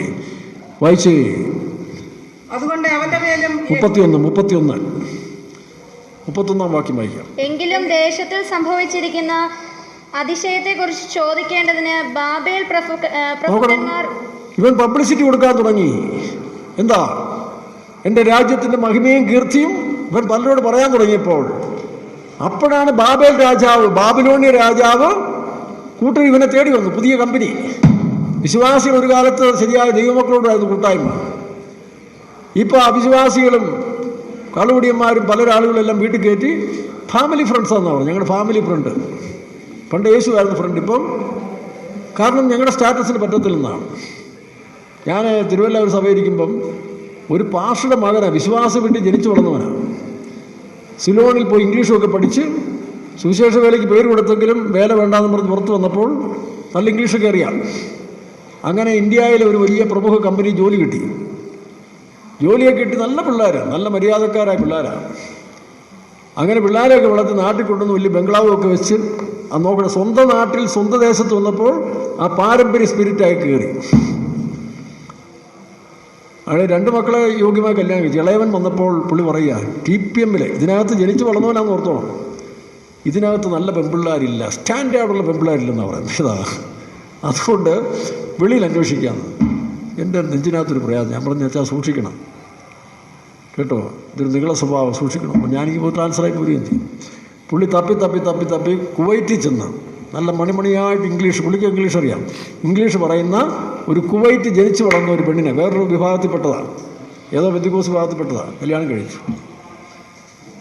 ഇവൻ മര്യാദക്കാരനായ ഒരു പയ്യനാണ്. കല്യാണം കഴിച്ച് അവളിങ്ങോട്ട് വന്നിട്ടും മദാമയെ പോലെ ഇംഗ്ലീഷ് സംസാരിക്കുന്നു. ഇവനെ ഇൻ്റർനെറ്റെല്ലാം പഠിപ്പിച്ച് ഇവളങ്ങ് പോയില്ലേ. നെറ്റിൽ കൂടെ വേണ്ടാത്തെല്ലാം കാണാനുള്ള ശീലമെല്ലാം കാണിച്ച് ഈ പാവപ്പെട്ട ഇതെല്ലാം കണ്ട് തലയ്ക്കകത്ത് പാന്ത് പിടിക്കുന്ന പോലായി. അവസാനം ആർക്കും നിയന്ത്രിക്കാൻ വയ്യാത്ത അവളങ്ങ് പോയി. നോക്കണം, സ്റ്റാൻഡേർഡ് തപ്പിപ്പോകുന്നതാണ്. അവസാനം ഇവൻ്റെ മൈൻഡ് തെറ്റിപ്പോയി. ഇവൻ സ്ത്രീകളെ കണ്ടാൽ വേറൊരു ആത്മാവാണ്. വീട്ടിൽ നിന്ന് ഓടി വരും, 2ാം നിലയിൽ നിന്ന് ഓടി റോഡിലേക്ക് ഇറങ്ങും. എന്താ കാണിക്കുന്നവന് അറിയത്തില്ല. ആർക്കും വയ്യാതെ സ്വന്തം അപ്പൻ പോലീസ് സ്റ്റേഷനിൽ വിളിച്ചു പറഞ്ഞ് പോലീസുകാരെ കൊണ്ട് ഇവനെ അറസ്റ്റ് ചെയ്ത് അകത്തിട്ടു. വേറെ നിവൃത്തിയില്ലാതായിരുന്നു. പിന്നെ എന്നെ കണ്ടം പറഞ്ഞ തെറ്റിപ്പോയി, എൻ്റെ നികളത്തിൻ്റെ ശിക്ഷയാണ് ദൈവം എൻ്റെ മോനെ കൂടെ തരുന്നു പറഞ്ഞു കേട്ടോ. വിശ്വാസികളെ, കാശ് വർദ്ധിക്കുമ്പോൾ 10 ക്ലാസ് പഠിക്കുമ്പം ഒന്നും വേണ്ട. ഞങ്ങളുടെയൊക്കെ നെടുമുടി സഭയിൽ ഒരു പാവപ്പെട്ട അച്ചാറുണ്ടായിരുന്നു. അച്ചായൻ്റെ മകന് പ്രീ-ഡിഗ്രിക്ക് പോയി ചേർന്നതേ ഉള്ളൂ. അന്നിരുന്ന് ഉപദേശി, ഞാനും വിശ്വാസിയാണ്, പുതുതായിട്ട് വന്നതാണ്. ഇവൻ മീറ്റിങ്ങിന് വരച്ചില്ല. അപ്പോൾ ഇവരോട് വഴക്ക് പറഞ്ഞു.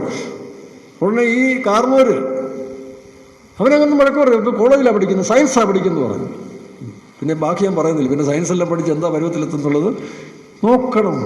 അല്പം ഐശ്വര്യം കിട്ടിയാൽ അർദ്ധരാത്രിയിലും കുടപിടിക്കും. ചില പെന്തിക്കോസുകാർക്ക് ഇച്ചിരി പണം വന്നു കഴിഞ്ഞാൽ, ഇച്ചിരി വിദ്യാഭ്യാസം കൂടിയാൽ, നല്ല ജോലി കിട്ടി, ഒരു വീടും പ്രതാപവും കഴിഞ്ഞാൽ സമുദായക്കാരെ പോലെ നോക്കാം. ഒരു പാരമ്പര്യമായിട്ട് നല്ല അന്തസ്സായിട്ട് ജീവിക്കുന്ന ധനാഠ്യന്മാരുണ്ട്. അവർക്ക് നല്ല താഴ്മയുള്ള മനുഷ്യരാണ്, എനിക്കറിയാം. പെന്തിക്കോസുകാർക്ക് പുത്തൻ പണം കയറി കഴിഞ്ഞാൽ പിന്നെ ഇവൻ്റെയൊക്കെ അഹങ്കാരവും നികളും. സുവിശേഷക്കാർക്കുമുണ്ട്. ഞങ്ങളെപ്പോലെ കാശിന് 16 നടന്ന് ആക്രിക്കിടയ്ക്ക് പോലും വേണ്ടാത്തവനെയൊക്കെ പിടിച്ചിട്ട് കർത്താവ് സുവിശേഷയിലേക്ക് ഉണ്ടെന്ന് ഇവിടെ ഒരു 15 ലക്ഷം തന്നു കഴിഞ്ഞാൽ പിന്നെ നിലത്തും താഴെ നിൽക്കത്തില്ല, പിന്നെ കാലുറക്കത്തില്ല. പിന്നെ ഇതുപോലെ അടിയെല്ലാം കിട്ടി പരുവത്തിന് അടിച്ചൊതുക്കി കഴിഞ്ഞാൽ ചിലതൊക്കെ രക്ഷപ്പെടും, ചിലത് വിട്ടുപോവുകയും ചെയ്യും. ഇതിനൊന്നും സംഭവിക്കരുത്. എസെക്കിയാവ് ദൈവം വിട്ടുകൊടുത്തു. നോക്കണം, വായിച്ച്. ബാബേൽ പ്രഭുക്കന്മാർ അവന്റെ അടുക്കൽ അയച്ച ദൂതന്മാരുടെ കാര്യത്തിൽ അവന്റെ ഹൃദയത്തിലുള്ളതൊക്കെ അറിവാൻ തക്കവണ്ണം അവനെ പരീക്ഷിക്കേണ്ടതിന് ദൈവം അവനെ വിട്ടുകൊടുത്തു. ദൈവം വിട്ടുകൊടുക്കും കേട്ടോ. അഹങ്കാരവും നിഗളം കയറി കഴിഞ്ഞാൽ ദൈവം ശത്രുവിന്റെ കയ്യിൽ ഏൽപ്പിച്ചു കൊടുക്കും. ഒരു കാലത്ത് തൻ്റെ മഹത്വം മറ്റുള്ളവർ കാണരുതെന്ന് വിചാരിച്ച് തൻ്റെ ഉറവുകളെല്ലാം അടച്ച് സ്വയം ദൈവത്തിൻ്റെ ഊറ്റിൽ ഉറവിൽ മറഞ്ഞിരുന്ന എസെക്കിയാവ് പ്രതാപവും പ്രശസ്തിയും വർദ്ധിച്ചു കഴിഞ്ഞപ്പോൾ അവൻ എന്ത് ചെയ്തു? നിഗളിക്കാൻ തുടങ്ങി. നിങ്ങൾ കണ്ടില്ലേ, ചീഫ് പാസ്റ്റർക്കെതിരായിട്ട് ഒരു ലെറ്ററൊക്കെ ഇവിടെ വന്നത്? വേലക്കാരുടെ കൈയുണ്ട് അതിനകത്ത്. നോക്കണം, ചീഫ് പാസ്റ്റർക്കെതിരായിട്ട്. നിങ്ങൾക്ക് എന്ന് കിട്ടി ഇതിൻ്റെയൊക്കെ അതോറിറ്റി? ലോകപ്രകാരം പോലെ തന്നെ ചീഫ് പാസ്റ്ററുടെ പറമ്പിൽ കയറാൻ യോഗ്യതയില്ല. അങ്ങനെ ലോകത്തിൽ തന്നെ ഒരു ഐശ്വര്യാൻ്റെ കുടുംബത്തിൽ ജനിച്ചതാണ്. അദ്ദേഹത്തിൻ്റെ കുടുംബസ്വത്താണ് ഇന്നും പള്ളിപ്പാട്ടിൽ 2 ഏക്കർ സ്ഥലം പെയ്ത്തോലിരിക്കുന്നത്. അതിനെ പോട്ടെ, എത്രയോ താഴ്മയോടുകൂടി ഒന്ന് വേല ചെയ്യുന്നു. പിന്നെ സീനിയറില്ല, പരിചയമില്ലെന്നും പറഞ്ഞുകൊണ്ട് അങ്ങേരുടെ മേക്കോട്ട് കയറിയാൽ ദൈവം വിടുവോ? അതാണ്. ഞങ്ങൾ ഇപ്പം 10 ഇംഗ്ലീഷ് സംസാരിക്കാം, പാസ്റ്ററായി എന്നൊക്കെ പറഞ്ഞുകൊണ്ട് ചില പുള്ളികളുടെ അഹങ്കാരം നമ്മൾ കണ്ടില്ലേ? ഇപ്പം എല്ലാം വാടകയിരിക്കാൻ തോന്നുന്നു. അപ്പം ഇങ്ങനെ ദൈവം വിട്ടുകൊടുക്കും. നിന്റെ ഹൃദയത്തിലിരിക്കുന്ന അറിയേണ്ടതിന് ആവർത്തന പുസ്തകം 8-ാം അധ്യായം 2-ാം വാക്യത്തിൽ പറയുന്ന പോലെ ദൈവം വിട്ടുകൊടുക്കും. അപ്പോഴാണ് തൻ്റെ ഇടവും സാമർഥ്യം കൊണ്ട് ചില ആളുകൾ പോയി പരീക്ഷയിൽ വീഴുന്നത്. വായിക്കാം, യെശയ്യാ പ്രവചനം 39-ാം അധ്യായത്തിൽ 3-ാം വാക്യം വായിച്ച്. യെശയ്യാ പ്രവചനം 39:3 മുതൽ.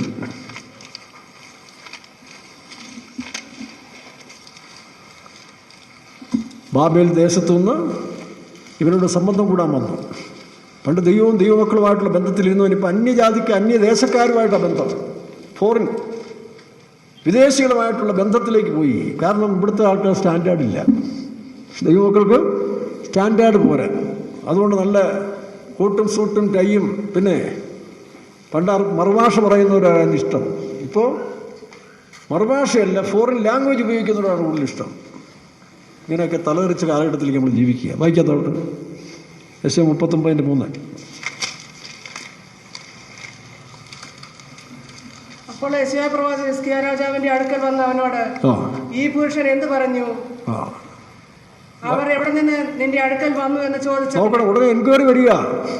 എസെക്കിയാ രാജാവ് വലിയ മനുഷ്യനായി ഉയർത്തി ഏറ്റവും ശ്രേഷ്ഠനായി എത്തിക്കഴിഞ്ഞപ്പോൾ ദൈവത്തോട് ആലോചിക്കാതെ സ്വന്തം താല്പര്യത്തിന് ഇഷ്ടത്തിന് നീങ്ങാൻ തുടങ്ങിക്കഴിഞ്ഞപ്പോൾ അവൻ ബാബേൽ ആരാ? ഇവരുടെ ശത്രുക്കളാണ്, ഇവർ ഒറ്റുനോക്കാൻ വന്നവരാണ്. ഈ വെളിപ്പാടില്ലാതെ പോയി. ഇവർ തങ്ങളെ ഒറ്റുനോക്കാൻ വന്നവരാണെന്നുള്ള വിവേചന ശക്തി ഇല്ലാതെ പോയപ്പോൾ ഒരു കാലത്തെല്ലാം മറച്ച് സൂക്ഷിച്ചിരുന്ന യെഹെസ്കേൽ രാജാവ് തൻ്റെതെല്ലാം വെളിപ്പെടുത്തി കൊടുത്തു. ബാബേൽ സംസ്ഥാനത്ത് വന്ന ചാരന്മാർക്ക് സ്വന്തം രാജ്യത്തെ ഒറ്റി കൊടുത്തു. നിഗളം, അഹങ്കാരം, മൂഢത എല്ലാം കയറി വന്നു. തൊട്ടു പിന്നാലെ ദൈവം പ്രവാചകനെ അയച്ചു. ഈ പുരുഷന്മാർ എവിടെ നിന്ന് വന്നു? എൻക്വയറി ഉണ്ടാകും. വായിക്കാം. അവർ ഒരു ദൂരദേശത്ത് നിന്ന് ബാബേലിൽ നിന്ന്, കള്ളമൊന്നും പറയത്തില്ല, അങ്ങനെ ഗുണമുണ്ട്. ഉള്ളതുള്ളതുപോലെ പറയും, കള്ളമൊന്നും പറയത്തില്ല. ദൂരദേശത്തുനിന്ന് വന്ന് പിന്നെ ബാബേലിൽ നിന്ന് തന്നെ എന്റെ അടുക്കൽ വന്നിരിക്കുന്നു, പിന്നെ എന്റെ അടുക്കൽ വന്നിരിക്കുന്നു എന്ന് പറഞ്ഞു. അവർ നിന്റെ രാജധാനിയിൽ എന്തെല്ലാം കണ്ടു എന്ന് ചോദിച്ചു. അടുത്ത ക്വസ്റ്റ്യൻ, സ്വർഗം നമ്മുടെ ഓരോ മൂവ്മെന്റ്സ് നോക്കിക്കൊണ്ടിരിക്കുന്നു. നീ എന്തെല്ലാം കാണിച്ചു കൊടുത്തു? അടുത്തത്, എന്റെ രാജധാനിയുള്ളതൊക്കെയും ഒക്കെ പണ്ട് മറച്ചവനാണ്, ഇപ്പോൾ വെളിപ്പെടുത്താൻ ഇഷ്ടം. നോക്കണം, വെളിപ്പെടുത്തണം. പെന്തിക്കോസ് വിശ്വാസികൾ ബർത്ത്ഡേ ആഘോഷ സെലിബ്രേഷൻ മെഴുകുതിരിയും കത്തിച്ച് ഊതുക. മെഴുകുതിരി കത്തിച്ച് പ്രകാശം കൊടുക്കുന്നതിനാണ് ദൈവവ്യവസ്ഥ, അല്ലേ? മെഴുകുതിരി കത്തിച്ച് പ്രകാശം. ഇവിടെ തലതിരിഞ്ഞ സന്തതികൾ എന്ത് ചെയ്യുന്നു? മെഴുകുതിരി കത്തിച്ചിട്ട് ഊതുക. നിന്റെ ജീവിതമൊക്കെ കട്ടപ്പോയായി പോകും. വെളിച്ചത്തെ ഇരുട്ടാക്കുന്ന ഈ പ്രസ്ഥാനം, ദൈവമക്കൾ ബർത്ത്ഡേ ആഘോഷിക്കരുതെന്നാണ് ബൈബിൾ പറയുന്നത്. എന്താ കാരണം? പഴയ മനുഷ്യനെ അവൻ്റെ പ്രവൃത്തിയോടുകൂടി ഉരിഞ്ഞു കളയണം. പുതുക്കം പ്രാപിച്ച പുതുമനുഷ്യനെ ധരിക്കണമെന്നാണ് പറഞ്ഞത്. അപ്പോൾ പുതുമനുഷ്യന് ആത്മാവിൻ്റെ ജനനമാണ് നമുക്ക്, ജഡത്തിലെ ജനനമല്ല. നാട്ടുകാരെന്തെങ്കിലും കോപ്രാഞ്ചം കാണിച്ചാൽ അതിൻ്റെ പിന്നാലെ പോകുന്ന വിശ്വാസികളാണ്. കല്യാണത്തിന് കണ്ടില്ലേ, എൻ്റെ പാസ് ഒരിക്കൽ പറഞ്ഞു, ഈ കല്യാണത്തിനൊക്കെ വലിയ കളർഫുൾ ഷർട്ടൊക്കെ ഇട്ടുകൊണ്ടുവന്ന് മോശമില്ലേ? അപ്പോൾ പാസ്റ്റർക്ക് മര്യാദ പഠിപ്പിക്കാൻ വേണ്ടി അവരടുത്ത ആ കല്യാണത്തിന് ബാക്കിയുള്ളവർ കൂടെ ഘട്ടും സാരിയും ഡ്രസ്സും ഇട്ടുണ്ട്. നീയൊക്കെ എങ്ങനെ നന്നാവുമെന്ന് പറഞ്ഞു. ഇവിടെ അനുസരിക്കുന്നിടത്തല്ലേ പ്രമാണം. പാസ്റ്റർ ഇഷ്ടം പഠിപ്പിക്കാൻ പോവുക, ആ ശാപം കൂടെ വലിച്ചു വെക്കുക. എന്നാൽ പോട്ടെ, പാസ്റ്റർ പറഞ്ഞതല്ലേ. പിന്നെ എന്തിനാ ഞായറാഴ്ച വെള്ളം എടുത്തോണ്ട് വരുന്നത് ഞാൻ ചോദിക്കുന്നത്? അല്ലാത്ത ദിവസം കണ്ടും ചുവപ്പും ഇട്ടോ, ആര് വേണം ഇട്ടോ. പിന്നെ ഞായറാഴ്ച എന്തിനാണ് നിങ്ങൾ ഈ വെള്ളം അടിക്കുന്നത്? ഞായറാഴ്ച ഇവിടെ ചുമന്നോട്ട് ഇട്ടോണ്ട് അല്ലെങ്കിൽ ബ്രൗൺ ഇട്ടുകൊണ്ട് വരുന്നത് ആ ചോദിക്കാൻ പോകുന്നു. അപ്പോൾ ഒരു നടത്തിപ്പാനം പറഞ്ഞത് അനുസരിക്കുന്നതല്ല ശരി. ഇപ്പോൾ ഏത് ഡ്രസ്സ് ഇട്ടാലും കണക്കാണ്, ഇരിക്കാനൊന്നും വിഷയമില്ല. എന്നാൽ അങ്ങേർക്കിട്ട് പാഠം പഠിപ്പിക്കാൻ വേണ്ടി കുടുംബസമേതമായിട്ട് എന്ത് ചെയ്യുന്നു? അങ്ങേരെ മര്യാദ പഠിപ്പിക്കണം. എങ്ങനെ നീയൊക്കെ നന്നാവുമെന്ന് പറ. അപ്പോൾ ഈ പഴയ കമ്മ്യൂണിസ്റ്റുകാരുടെ ആത്മാവാണ്, അതായത് എതിർ ക്രിസ്തുവിൻ്റെ ആത്മാവ്. കമ്മ്യൂണിസ്റ്റുകാർക്ക് ദൈവമില്ലല്ലോ. ഇപ്പോഴത്തെ കമ്മ്യൂണിസ്റ്റുകാർക്കൊക്കെ ദൈവമുണ്ട് കേട്ടോ. കാരണം പണ്ടത്തെ കമ്മ്യൂണിസ്റ്റുകാർക്ക് ദൈവമില്ല. അപ്പോൾ ദൈവമില്ലാത്തവൻ എന്ത് വ്യവസ്ഥയും മറുതലിക്കണം. ചില സുവിശേഷ വേലക്കാർ ഞങ്ങൾ നടത്തിപ്പുകാർ ചോദിക്കും, നീ പണ്ട് കമ്മ്യൂണിസ്റ്റ് കുടുംബത്തിൽ നിന്ന് വന്നാണെന്ന് ചോദിക്കും. കാരണം എല്ലാം എതിർക്കുക. അവരാ പണ്ട് ഇവിടെ എല്ലാം എതിർത്തുകൊണ്ടിരുന്നത്. നല്ല കാര്യം പറയാം, ട്രാക്ടർ വന്നു, കമ്പ്യൂട്ടർ വന്നു, എല്ലാം എതിർത്ത് അടിച്ച് പൊട്ടിക്കുക എന്ന് പറയും. അപ്പോൾ എടുത്ത് വായിച്ച് ചോദിക്കും, നീ പണ്ടത്തെ കമ്മ്യൂണിസ്റ്റുകാരുടെ വീട്ടിൽ നിന്ന്, ഇന്നത്തെ കമ്മ്യൂണിസമല്ല, പിണറായി വന്ന് കമ്മ്യൂണിസമൊക്കെ മാറ്റി. പണ്ട് കമ്മ്യൂണിസം ആ കുടുംബത്തിൽ നിന്ന് വന്നാണെന്ന് ചോദിക്കുന്നു. കഴിഞ്ഞതിൻ്റെ അങ്ങേ ആഴ്ച ഒരു സൗകര്യം ചോദിക്കുന്ന കേട്ടു. ഒരു തൂത്തുക്കുടിക്കാരോട് ചോദിച്ചു, നിൻ്റെ വീട്ടുകാരൻ മുഴുവൻ അരസിയൽ കക്ഷികളാണോ എന്ന് ചോദിച്ചു. നിനക്ക് അതേ ആത്മാവാണല്ലോ എന്ന് പറഞ്ഞു. അപ്പോൾ എന്ന് പറഞ്ഞ പോലെയാണ് ഓരോ വീടുകളിൽ നിന്ന് വന്നാൽ അതിൻ്റെ പാരമ്പര്യമില്ലേ. അപ്പോൾ അഭിഷേകത്തിൽ ഇതൊക്കെ മാറ്റണം. ഏതിനേയും റിബലിങ്. പിള്ളേരെ നന്നാക്ക്, സന്തതികളെ നന്നാക്ക്, ഭാവിയിൽ അവർ അനുഗ്രഹിക്കപ്പെടാൻ നോക്കെ. ഒരാൾ പറയുന്നത് അനുസരിക്കുമ്പോഴാണ് അതിൻ്റെ അനുഗ്രഹം വരുന്നത്. ഇത് അങ്ങേർക്കിട്ട് ഇഷ്ടാവർപ്പിക്കാൻ പോകുന്നു, അങ്ങനെ മര്യാദ പഠിപ്പിക്കണം. ഞായറാഴ്ച വെള്ളം ധരിച്ചുകൊണ്ട് ഭക്തിയും ഭരിച്ചുകൊണ്ട് സ്തോത്രം വായിരേ. എന്റെ ഭണ്ണാരത്തിൽ ഞാൻ അവരെ കാണിക്കാത്ത ഒരു വസ്തുവില്ല. ഒന്നുമില്ല, എല്ലാം കാണിച്ചു. അന്തസ്സോടെ പറയുക, എല്ലാം കാണിച്ചു കൊടുത്തു. നോക്കണം, മിടുക്ക. അടുത്തത് അപ്പോൾ യെശയ്യാ ഹിസ്കിയാവിനോട് പറഞ്ഞു, കേട്ടോളൂ, ദൂത് കേട്ടോ, വായിക്കാം. സൈന്യങ്ങളുടെ യഹോവയുടെ വചനം കേട്ടുകൊള്ളുവീൻ. നിന്റെ രാജധാനിയിലുള്ളതൊക്കെയും, നിന്റെ രാജധാനിയിൽ നീ സമ്പാദിച്ചു വെച്ചതൊക്കെയും, നിന്റെ പിതാക്കന്മാർ ഇന്ന് വരെ ശേഖരിച്ചു വെച്ചിട്ടുള്ളതും ഒട്ടൊഴിയാതെ ബാബേലിലേക്ക് എടുത്തുകൊണ്ടു പോകുന്ന കാലം. ഈ വിവേചനം നിനക്കില്ലാതെ പോയല്ലോടാ യെശയ്യാവേ. പ്രിയ വിശ്വാസിയെ, വേലക്കാരനെ, അന്ത്യകാലത്ത് വരുമ്പോൾ ഈ ലോകത്തിൻ്റെ സമൃദ്ധി നിന്റെ തലയ്ക്കകത്ത് കയറിയാൽ, പിള്ളേരുടെ സയൻസ് എന്തോ പഠിക്കുന്നത്? ഉദ്ദേശി ഇപ്പം അവൻ സയൻസാണ് പഠിക്കുന്നത്. ഉദ്ദേശി മീറ്റിങ്ങിന് വരാൻ പറഞ്ഞാൽ അവന് സയൻസ് പഠിക്കാൻ സമയമില്ലെന്നാണ് മനസ്സിലാകുന്നു. ഇതാണ് വിശ്വാസം. പിള്ളേരെ പഠിപ്പിച്ചെല്ലാം പേക്കോളം തിരിക്കുക. മനസ്സിലാവും. ഞായറാഴ്ച പോലും ട്യൂഷൻ വിടുന്ന പാർട്ടികളാണ്. പോട്ടെ, വായിക്കാത്തോട്ടെ. നീ ജനിപ്പിച്ചവരായി നിന്നിൽ നിന്ന് ഉത്ഭവിക്കുന്ന നിന്റെ പുത്രന്മാരിലും ചിലരെ അവർ കൊണ്ടുപോകും. അവർ ബാബേൽ രാജാവിന്റെ രാജധാനിയിൽ ക്ഷണന്മാരായിരിക്കുമെന്ന് യഹോവ അരുളിച്ചെയ്യുന്നു. ഈ ബുദ്ധിയില്ലാതെ ചെയ്ത നിന്റെ അഹന്തയുടെയും നിഗളത്തിൻ്റെ ഫലം നീ തന്നെ അനുഭവിക്കും. അതുകൊണ്ട് പിള്ളേരോട് വീടുകളിൽ ദൈവഭയം പഠിപ്പിച്ചു കൊടുക്കണം. സഹവിശ്വാസികളെ നടത്തിപ്പുകാരെ കുറ്റം പറഞ്ഞിട്ട് നീ മിടുക്കനായാൽ നിന്റെ സന്തതി നിന്റെ കഴുത്തിന് പിടിക്കുന്നൊരു കാലം വരും. മനസ്സിലാവുക? നീ രാഷ്ട്രീയ നേതാക്കന്മാരെയും മന്ത്രിമാരെയും കുറ്റം പറയുന്നതിന് പകരം അവർക്ക് വേണ്ടി പ്രാർത്ഥിക്കുന്നതിനായി തീരണം. അപ്പോൾ നിന്റെ കുടുംബം അനുഗ്രഹിക്കപ്പെടും. ഇതെല്ലാം കാണിച്ചിട്ട് ഞായറാഴ്ച വന്ന് ഭക്തി കാണിച്ചാൽ നിന്നെ പരീശന്മാരുടെ കൂട്ടത്തിലേക്ക് മാറ്റി ദൈവം നിന്നെ ഉമ്മണ്ണുകളെന്നാണ് പറഞ്ഞത്. നീ ശീതവാനമല്ല, ഉഷ്ണവാനം. അതുകൊണ്ട് ദൈവത്തെ നമുക്ക് താഴാം. ഒരു കാര്യം ഓർത്തോണം, തങ്ങളെ തന്നെ ശുദ്ധീകരിച്ച് കർത്താവിനെ ഹൃദയത്തെ സൂക്ഷിക്കുന്നവർക്കൊരു ദൂതുണ്ട്, നിങ്ങളിലുള്ളവൻ ലോകത്തുള്ളവനേക്കാൾ വലിയവൻ. വായിച്ചേ 1 യോഹന്നാൻ 4:4. ഇവിടെ യെശയ്യാ പറയുന്നു, കൃപയിൽ നിന്ന കാലത്തിൽ താനെല്ലാം മറച്ച് ജീവിച്ചു. എന്നാൽ കൃപ നഷ്ടപ്പെട്ട്, വെളിപ്പാട് നഷ്ടപ്പെട്ടപ്പോൾ അന്യജാതിക്കാർ അവരെന്തിനു വന്നെന്ന് പോലും തിരിച്ചറിവില്ലാതെ തൻ്റെ മഹത്വങ്ങളെല്ലാം അവരെ വെളിപ്പെടുത്തി കാണിച്ചു കൊടുത്തു. ഉടനെ ന്യായവിധിയും വന്നു. നിന്നെയും നിന്റെ സന്തതികളെല്ലാം അവർ തന്നെ പിടിച്ചുകൊണ്ട് പൊക്കോളും. നീ സമ്പാദിച്ചു വെച്ചതൊക്കെയും തെണ്ടി തിരിഞ്ഞ് നടക്കേണ്ട ഗതികേട് വരും എന്ന് തന്നെ വേദോസ്തത്തിലുണ്ട്. തെണ്ടി അലഞ്ഞു നടക്കുമെന്നാണ് പറഞ്ഞിരിക്കുന്നത്. അതുകൊണ്ട് ഈ ഗതികേടൊന്നും വരാതിരിക്കാൻ വളരെ ഭയത്തോടെ നാം പ്രാപിച്ച സത്യങ്ങളെ ഹൃദയത്തിൽ സൂക്ഷിച്ചുകൊണ്ട് ആ വിശ്വാസത്തിൽ ജീവിക്കുമ്പോൾ അവർക്ക് ഭയപ്പെടേണ്ട ആവശ്യമില്ല. വായിച്ചു, നിങ്ങളിലുള്ളവൻ ലോകത്തുള്ളവനേക്കാൾ വലിയവനല്ലോ. പിന്നെ അവർ ലൗകികന്മാരാകയാൽ ലൗകികമായിട്ട് സംസാരിക്കുന്നു. എന്നാൽ യേശു പറഞ്ഞു, ഇതാ ലോകത്തിന്റെ പ്രഭു വരുന്നു, എന്നോട് അവനൊരു കാര്യവും ഇല്ല. നിങ്ങളിലുള്ളവൻ ആരാ? നിങ്ങളിലുള്ളവൻ യേശു, വചനം, ആത്മാവ്. ഒരു നിമിഷം കണ്ണടയ്ക്കാം. കർത്താവിനോട് കഴിഞ്ഞ കാലത്തിൽ തെറ്റുകളെല്ലാം ഏറ്റു പറഞ്ഞിട്ട് യേശുവിനെ സ്വീകരിക്കുക. നിങ്ങളിലുള്ളവൻ ലോകത്തിലുള്ളവനേക്കാൾ വലിയവൻ. എലീശ പറഞ്ഞതുപോലെ, കർത്താവേ, ഇവൻ കാണത്തക്കവണ്ണം ഇവന്റെ കണ്ണുകളെ തുറക്കണമേ. ആമേൻ. അഗ്നിമയമായ രഥങ്ങൾ, കുതിരകൾ കൊണ്ട് മല നിറഞ്ഞിരിക്കുന്ന കാണും. നിനക്ക് ചുറ്റും തീ മുതലായിരിക്കും ദൈവം വെച്ചിരിക്കുന്നത്. അന്യ ശക്തികൾ നിന്നെ തൊടാൻ അനുവദിക്കുകയില്ല. 91 സങ്കീർത്തനത്തിൽ വായിക്കുന്ന പോലെ, ആമേൻ, 1000 10,000 നിന്റെ മുമ്പിൽ വീഴുന്ന സമയമാണ്. അന്യ ശക്തികൾ നിന്നെ തൊടുകയില്ല. ഒരു ദുഷ്ട ശക്തിക്ക് നിന്നെ തൊടാൻ അനുവാദമില്ല. നിന്നിലുള്ളവൻ ലോകത്തുള്ളവനേക്കാൾ വലിയവനാണ്. ആമേൻ. ലോകത്തെ ജയിച്ച ജയമേ നിന്റെ വിശ്വാസം എത്രേ. Hallelujah, hallelujah, hallelujah, hallelujah, hallelujah. ഇവരെ ബലക ശിര ബലക ചുര ബലകം ശിയാജനാജനായി. ആമേൻ. ഹല്ലേലൂയ. ചുര ബലക ശിയാജനായി സിദാജനായി. പിതാവേ,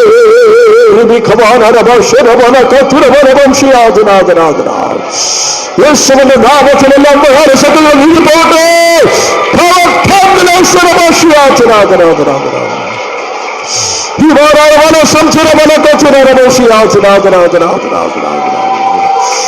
അഭിഷേകത്താൽ അഭിഷേകത്താൽ യുഗക്കൈകൾ നീങ്ങിപ്പോവുകയാണ്.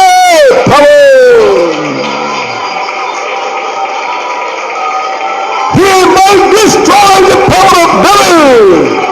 He might destroy the power of devil. He might destroy the power of devil. In the name of Jesus. Amen. Gigabara samchina bala katunara. Gigabara katunara bala shiyachara. He might destroy the power of devil. The earth shall be destroyed by the power. The earth shall be destroyed by the power. In the name of Jesus. Hivarabara stalabala kachura bala banchura bala kachura banchiya adra.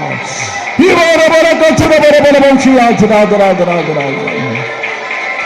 Hivarabara kachura bala bala banchiya adra adra adra adra adra. Hey, power, power, power, power, power.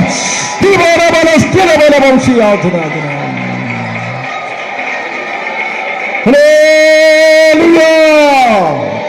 ഞാൻ ദൈവത്തിൻ കരത്തിലല്ലേ, യേശുവിനുള്ളം കരത്തിലും. ദൈവത്തിൻ കരത്തിലല്ലേ, യേശുവിനുള്ളം കരത്തിലല്ലേ. ഞാൻ ദൈവത്തിൻ കരത്തിലല്ലേ, യേശുവിനുള്ളം കരത്തിലല്ലേ. ഞാൻ ദൈവത്തിൻ power, power, power, power. ഇവരുടെ ശമനമാണ്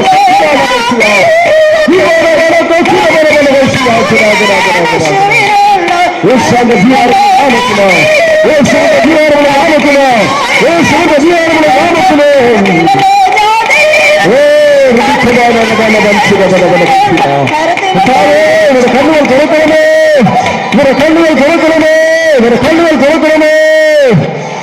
ഈ ബാലാല സംശയ ബല ബല ബല power, power, power, power, power, power, power, power, power, power, power, power, power, power, power, power. Bikhabala bala samchita bala bala.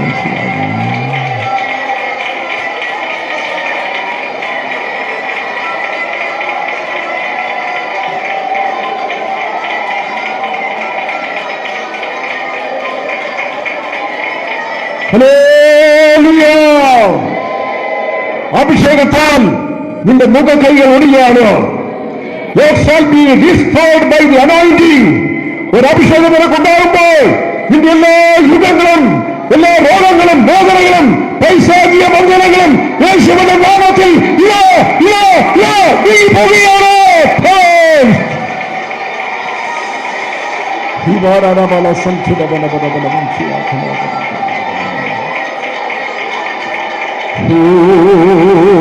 Oh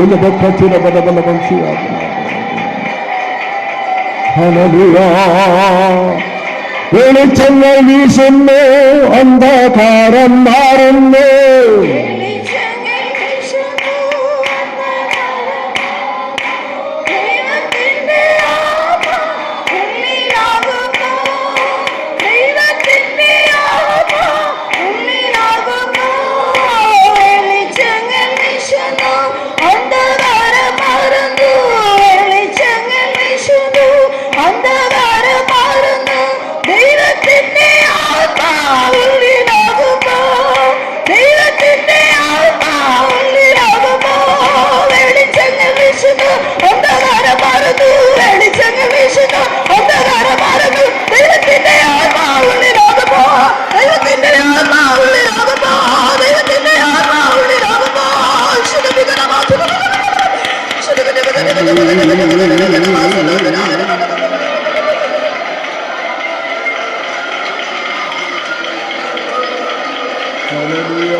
നീ ഭയപ്പെടേണ്ട.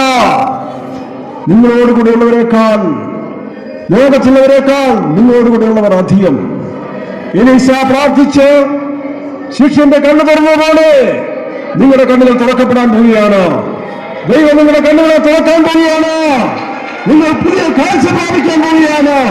അത്ഭുതമായ രഥങ്ങൾ, അത്ഭുതമായ കുതിരകൾ നിനക്ക് ചുറ്റും പോകാൻ തുടങ്ങിയിട്ടുണ്ട്. Hallelujah, hallelujah. നിങ്ങളിലുള്ളവൻ ലോകത്തുള്ളവനേക്കാൾ വലിയവനാണ്. വിശ്വസിക്കുക.